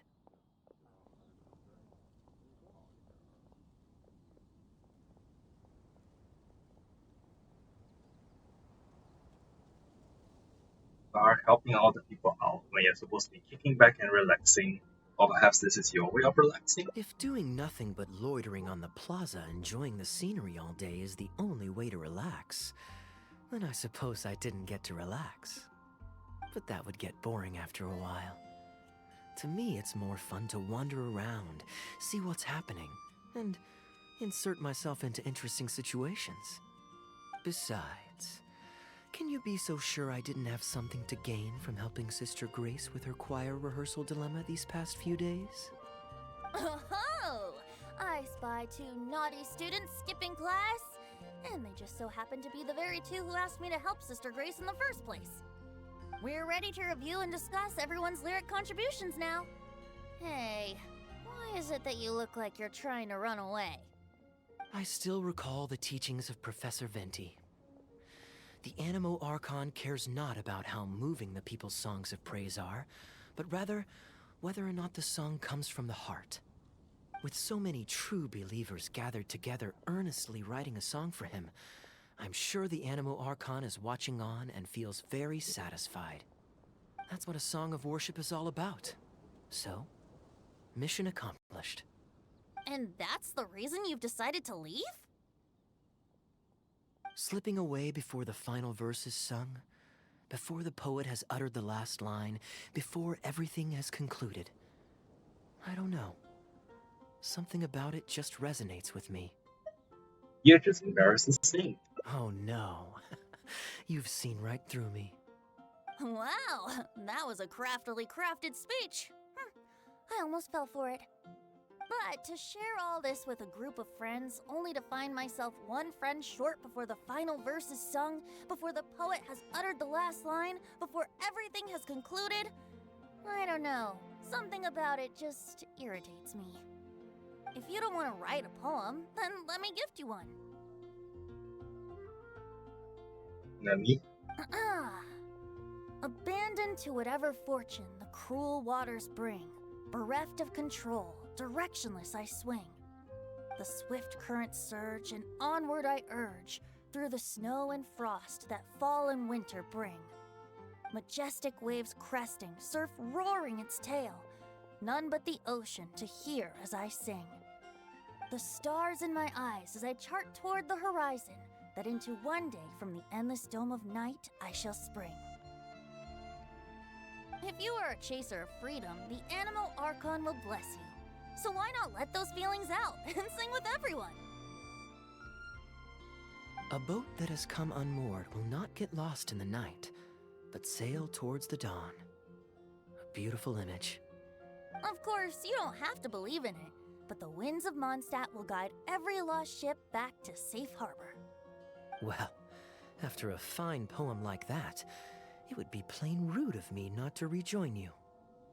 Let's head back together. You two, of all people, have to be there for the grand finale.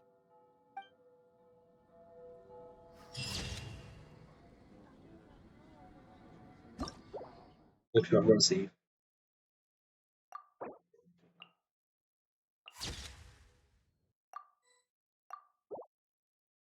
Alright, time for the final ending. Oh, it's so long. Back to soon.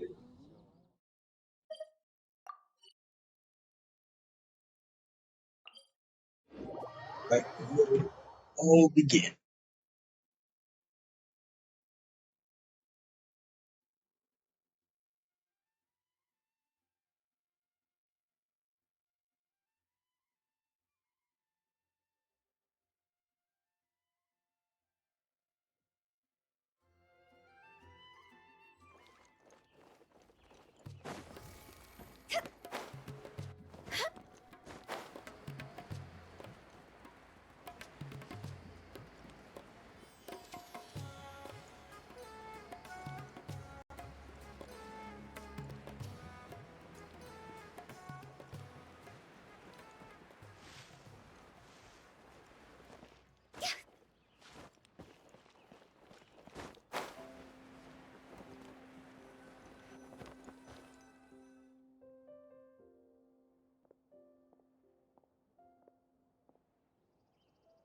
Your Majesty, not only has God bestowed the throne upon you, but your beloved son, Prince Kubad, has led our brave warriors to victory against Frasyav's army.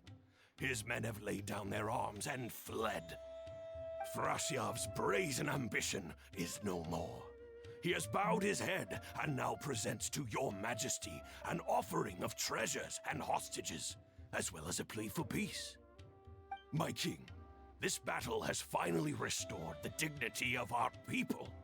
Moreover, with Frasyav's offer of land comes the opportunity to expand our borders, as your Majesty so greatly wishes.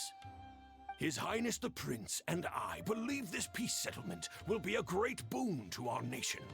It is for this reason alone that I have removed my armor and made haste back to our halls from the front lines. My king, What say you to this proposal? Ah, it's the tale of Prince Kubad. Ever heard this one?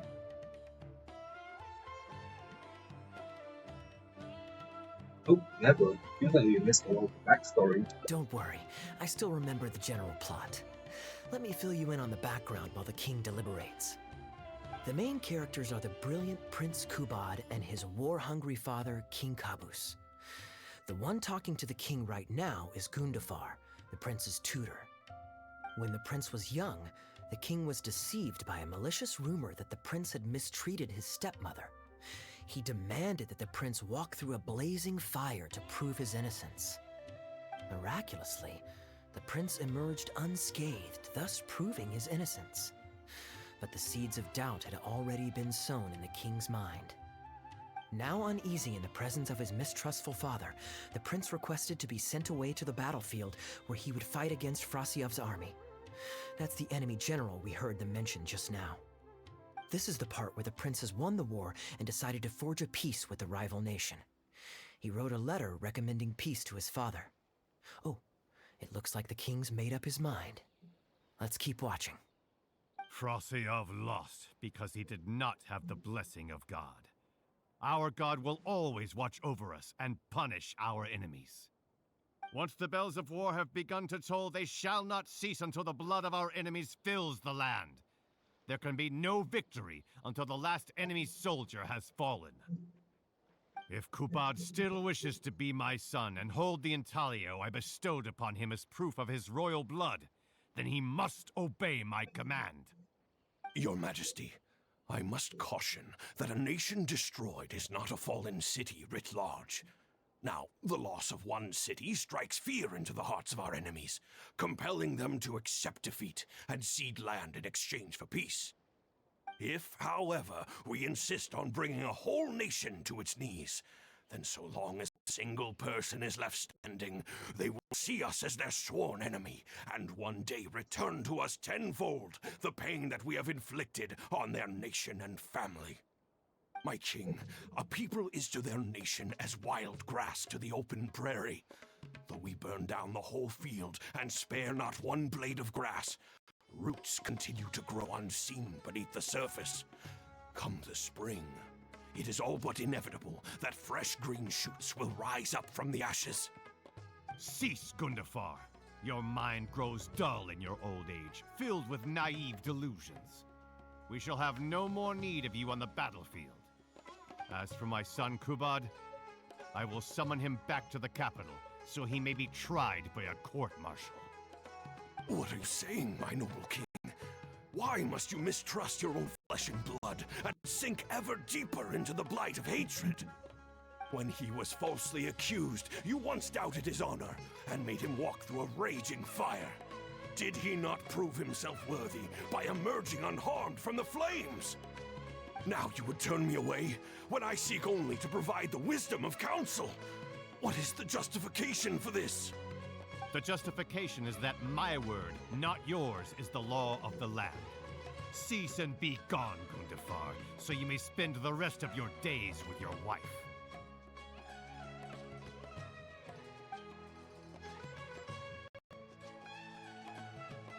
What has become of the king that I served with my life? Fanaticism has robbed him of all reason and wisdom. Peace is surely the most favorable path for our nation, yet he refuses to accept it. I must think of a way to seize control of the army back from the hands of my wayward son, that they might continue the fight to the end. Perhaps the first task should be this. I shall send a loyal contingent of warriors to eliminate Frasiev and the hostages he has sent to our palace. Brilliant acting, Darbil. I saw you approaching us in the middle of the scene. I was worried that my performance would be subpar and you'd think I was just making a fool of myself. Not at all. Far from it. Actually, let me introduce you. This is Darbil, the actor for King Kabus. When we first got to know each other, he was still a guard for one of the merchant caravans. Seems like he's now made the switch to full-time acting. Hello. Nice to meet you. Any friend of Kaeya's is a friend of mine. To be perfectly honest, I wasn't making all that much as a mercenary. It felt right to me to get away from the danger and live a more stable life. I was already pretty good at telling stories, so I just recruited a few friends and started performing shows all over the country. Full disclosure, we had to put this little stage together using whatever wood and cloth we could borrow. It's really low budget. Anyway, we're all good enough at acting to get through the motions, but none of us are any good at coming up with a script. Everything we tried to write just sounded off somehow. So I got a student from the academia to adapt an old story I knew to make it more appealing to our audience. What do you think? Passable? I could tell that you've had someone tighten up the lines. They turned out very nicely. Ah, that's good. Well, as you can see, even now, we still don't have much of an audience. Don't suppose you'd be interested to see the rest of the show? Sure, why not? I don't have anything pressing lined up. And I don't think the Traveler does either. Tickets for 2, please. How much would that be? There's no need for tickets. You could just get food from Jafar Tavern. We've worked out an arrangement with them. We've actually found a sponsor for this performance, too. He's not too happy about the poor turnout, though. I doubt we'll be able to keep him for the next performance. A real pity. But what can you do, huh? Darbil Asgard still hasn't shown up for the next scene. We should get his costume and sword out so they'll be ready to go the moment he gets here. My apologies. I have to get ready for the upcoming scene. I'll see you from the stage.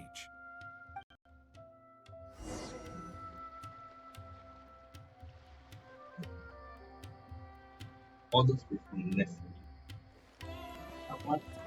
God only knows. It's not the first time he's done this, either.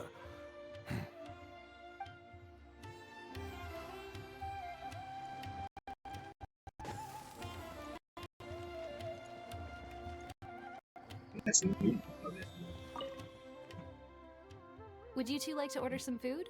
What can I get you? If you're looking for recommendations, today's special is the tandoori roast chicken. Ah, bear with us a moment. We're just going to take a look at the menu.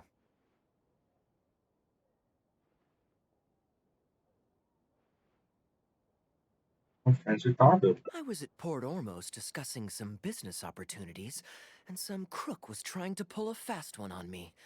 Darbil took pity on me and politely asked him to make himself scarce. He's a good guy. A decent storyteller, too. Quite an interesting character. There's a lot of fun to be had if you hang around interesting people doing interesting things. Especially if you're in the company of an interesting friend. That's my secret formula for staying in a good mood. Try it out sometime. You'll see what I mean. Thanks for waiting. We're ready to order now. We'll take you up on that tandoori roast chicken. And let's throw in some desserts, too. 1 each of the rose custard, that talumba, and the patisara pudding, please. That should see us through the show.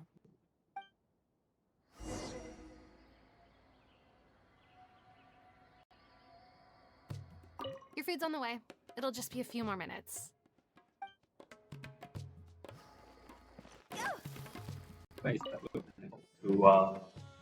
We've got good seats, close to the stage, but also not too crowded. We can watch the show as we eat. If I remember correctly, the next scene should focus on the prince. But I won't spoil it for you. You have to experience it for yourself.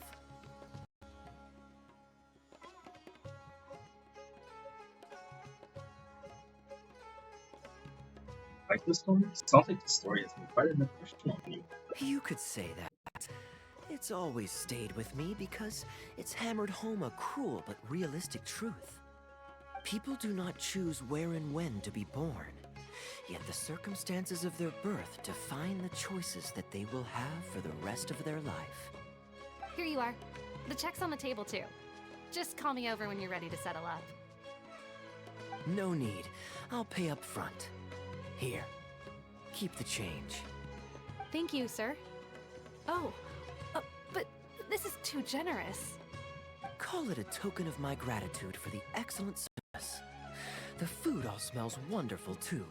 So please pass my compliment to the chef. Thank you so much, sir. Let's dig in, traveler. Hey, Kaeya. I'm so sorry. But the actor who plays the princess has some difficulties and won't be able to make it. We can't do the rest of the show without him, so I'm really, really sorry, but we'll have to call the show right here.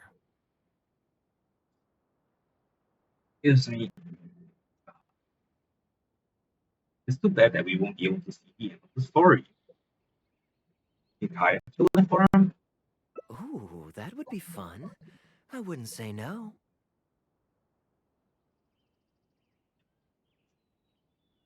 I was just kidding. Darbil, would you lose any income if I were to mess this up? Not really. I mean, there's not much of an audience here anyway. I wouldn't want to take too much of your time, though. Don't worry about that. I like to be spontaneous now and then. Spice things up a little. Let me think. Well, you already know the story, so you just need to memorize a few lines. Ha! You know what? This might actually work. Ah, wait, but Kubad has a specific costume he's supposed to wear, and there's no way you'd fit into it. Switching actors is one thing, but wearing street clothes on stage would really ruin the immersion. Yeah, I don't think this is gonna work. Well, good thing that I've actually got a costume with me. It goes pretty well with your stage, too. You're kidding. Can you show it to me? Sure. If you can show me the way to your changing room? It's in the restaurant. Follow me.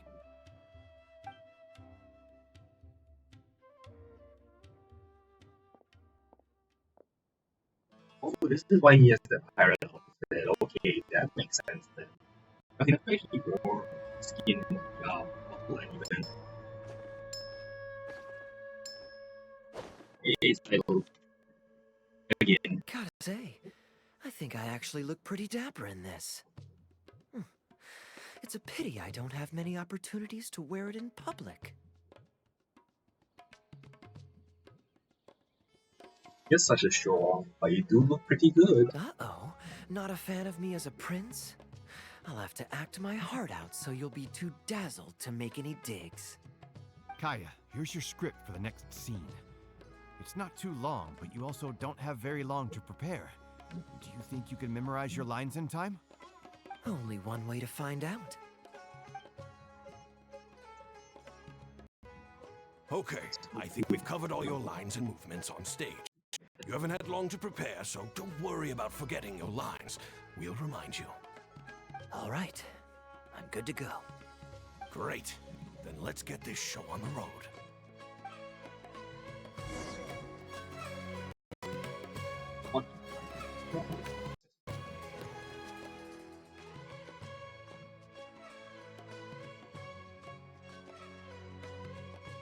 General Kubad, son of Kabus, the fate of this battle is clear. I beg you, please spare my few remaining men. They no longer have the strength to fight back. Frasyav, though you now lead only the husk of a once mighty army, I have no desire to crush your dignity.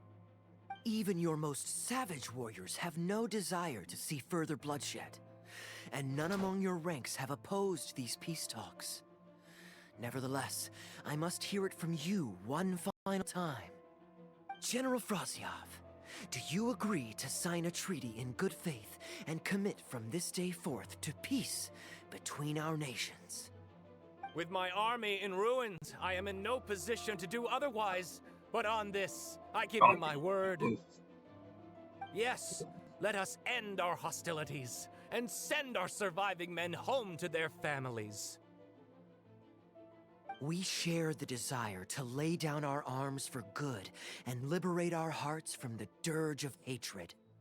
Then as God above is our witness, by the authority vested in me by this intaglio of King Kabus, I hereby declare that I will spare your hostages and what remains of your army.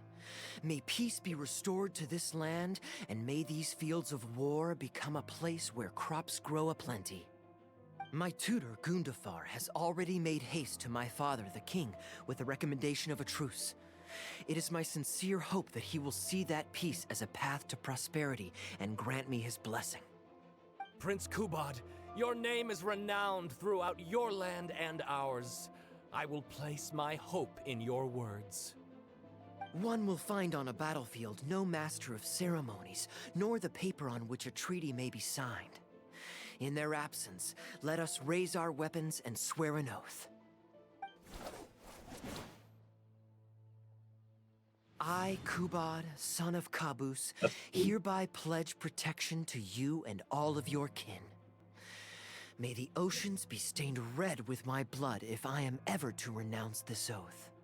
Wow, your friend is so dreamy. He's not a real prince by any chance, is he? Hey, Rashana, you don't want to miss this. The good-looking guy who left that huge tip is acting on stage with Darble's troupe.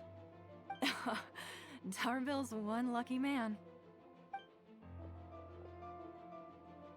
I return, Your Highness. I hope I'm not too late. Have you already promised peace to Frasiov? Nay, I am not so rash as to preempt my father's blessing. I promised only what I could so far, the safety of his kin. My child, I must share with you the gravest news. Kabus has become blinded by fanaticism and hatred, and will stop at nothing to vanquish every last man under Frasiov's lead. How can this be?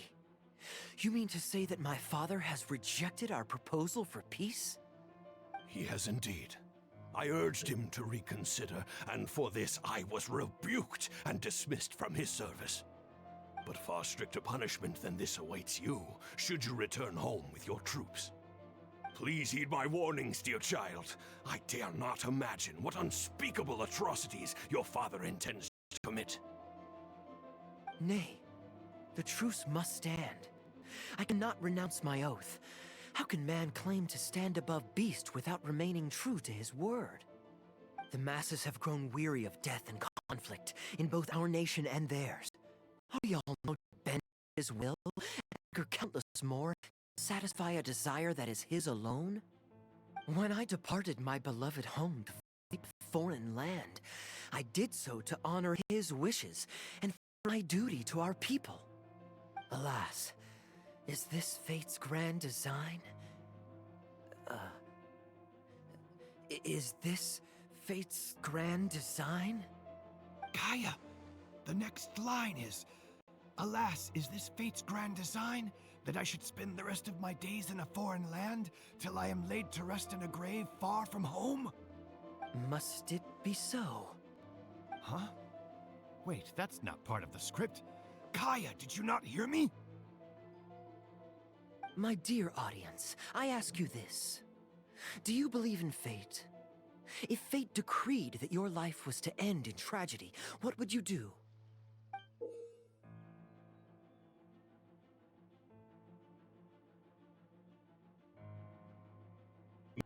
Yeah. It's for the prompt me. Use an improv with the audience, yes, I should play along. I would bravely face my fate. Oh?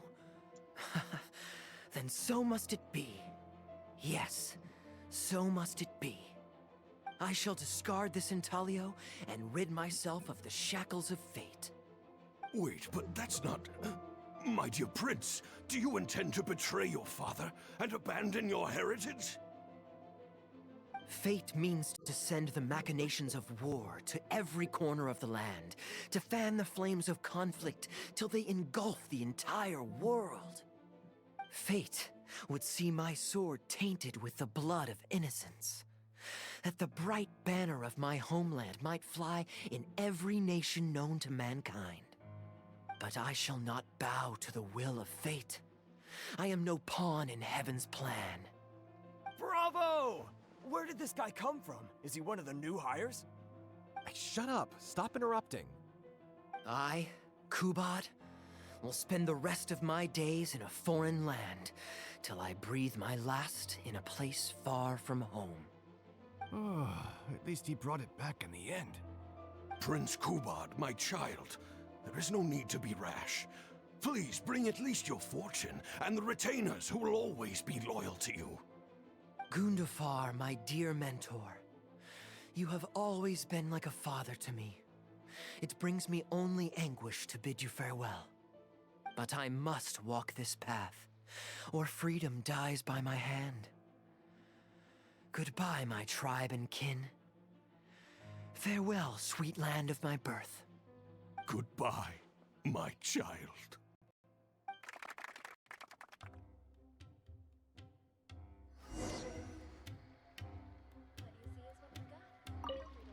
The show is pretty good. Are you guys professional?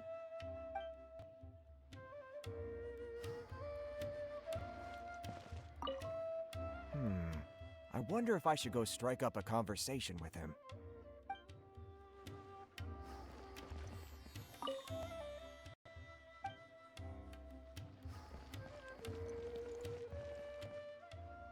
Ooh, it's Prince Kubad.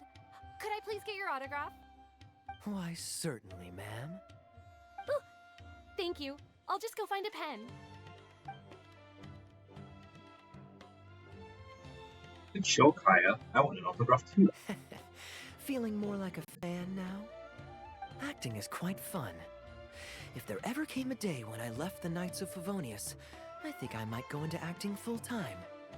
Darbil, could you introduce me to this young man? My apologies, Master Toos. I somehow missed you in the crowd earlier. I was some distance away.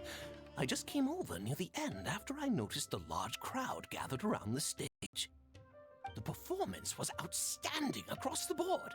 I knew that the poor turnout over the past few days was just bad luck. It was only ever a matter of time before you hit it big. The improvised section was particularly good. I think you could include some improvisation as a staple in future performances. As for the prop he threw, no need to get it back. It's fairly cheap anyway. Thank you, sir. And a big thanks also to our wonderful prince. Had Kaeya not agreed to fill in, we might have disbanded right on the spot. Kaeya, was it? Well, young man, I must say you've made quite the impression on me. My caravan is always loaded with the finest food and wines. You're welcome to visit at any time. Thank you for the invite, sir, but I'm afraid I've reached the end of my time at Sumeru.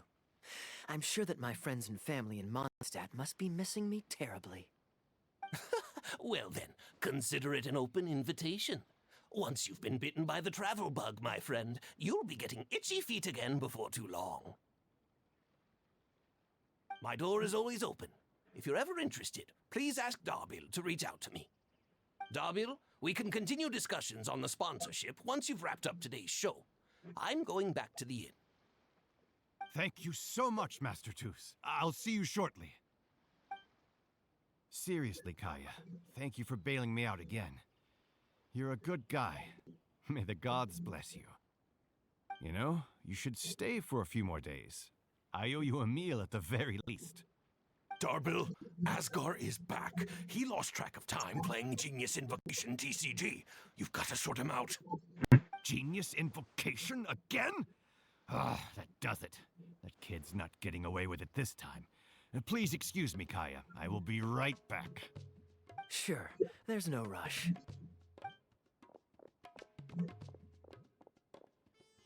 Okay, I think they're all gone. Let's slip away now, we can. With the clothes?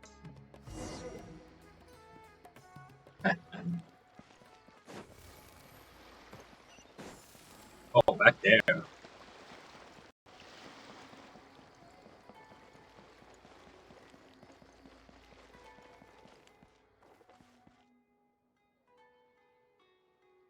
All right, this should be far enough. Don't think they'll find me here. You couldn't find some autograph. Didn't you want to stay for a free meal sometime? People were starting to expect a lot of things that I didn't sign up for. Besides, the missing actor is back now. Darbil shouldn't be needing me to stand in again. I don't mind socializing, but compared to chatting over food and drink, I much prefer just going wild on the stage. What about you? Did you enjoy the show? Wasn't expecting that in the section. Mostly, I was curious to know what was going through your mind on stage. I was expecting a lengthier critique, but you've thrown the question right back at me. Sneaky. Alright, I'll rise to your challenge. Let me think. All the world's a stage, and all the people merely players. Does that answer your question? Perhaps there's an inept god out there deciding everyone's fates, much like the academia student drafting Darbill's scripts. Yeah, inept is a good word for it. Honestly, it might even be a little too civil to describe a god who turns fathers against their sons and is bent on endless warmongering, don't you think? Anyway, that's exactly why actors need to wake up and realize they don't have to follow the script.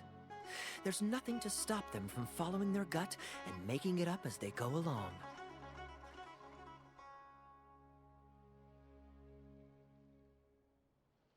You really believe that this inept god really exists? Oh, my dear traveler, please don't take me too literally. I don't want you to get the wrong idea.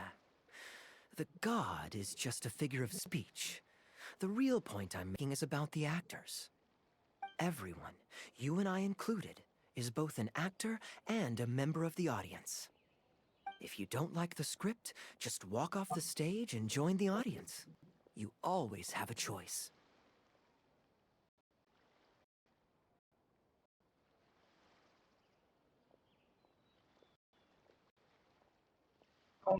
Difficult.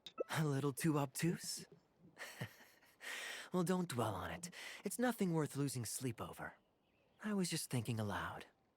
Relax, be yourself, do your thing. That's all I'm really trying to say. When I did my little bit of audience interaction back there, you had no time to prepare. You had to just say what you thought in the moment. I think those spontaneous thoughts are often the most authentic. And that's why I liked your answer. You're still holding on to the Intaglio I threw you from the stage, right? Keep it. Think of it as a souvenir from my improvised performance.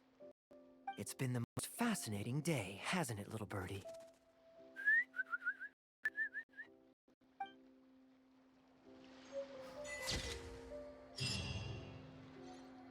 And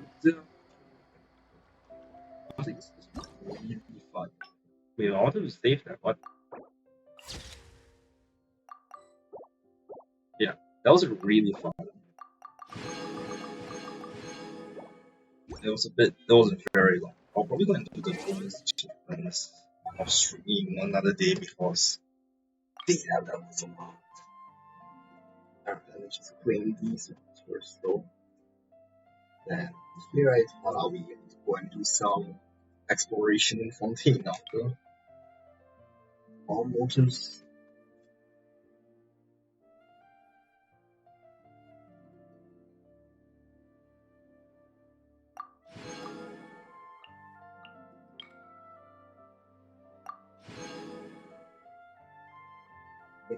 Very distinct voice coming from the confinement room. Oh wait, that's me when I can't do that. Wait, delete.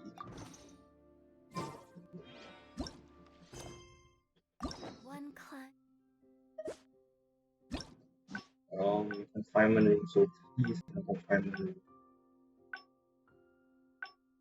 Oh, let's see again.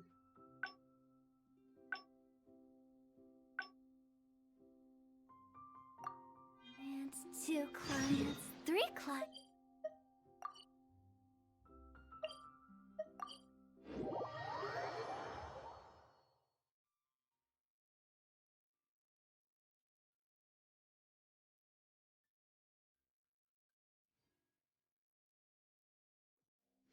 If I have no RNGs in Genshin tomorrow, I will try and stop. Contemplate. Continue along my rapid trail. Ah,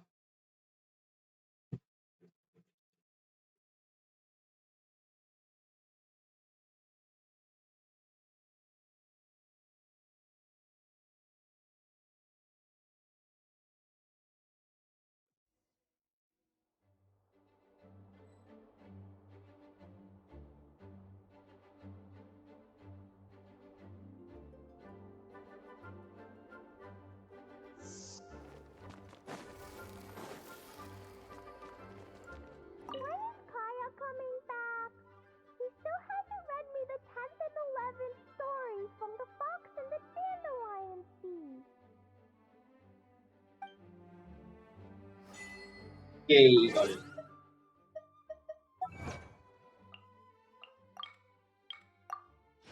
That's all the Hangout events done. One.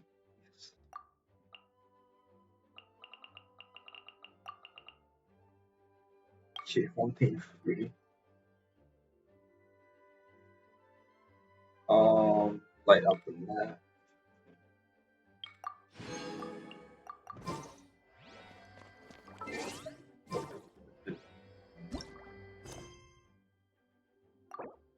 Yeah, abandoned Hangout. After that, I'm gonna end my stream here for today. First, I'll do one last arena full.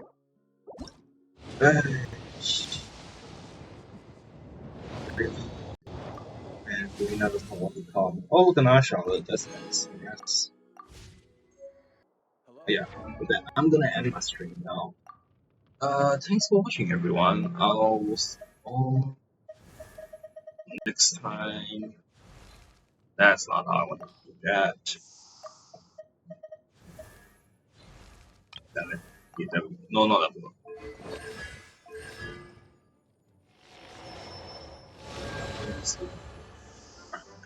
Yep, and that'll be done my stream. Thanks for watching, everyone. See you all next time. Bye.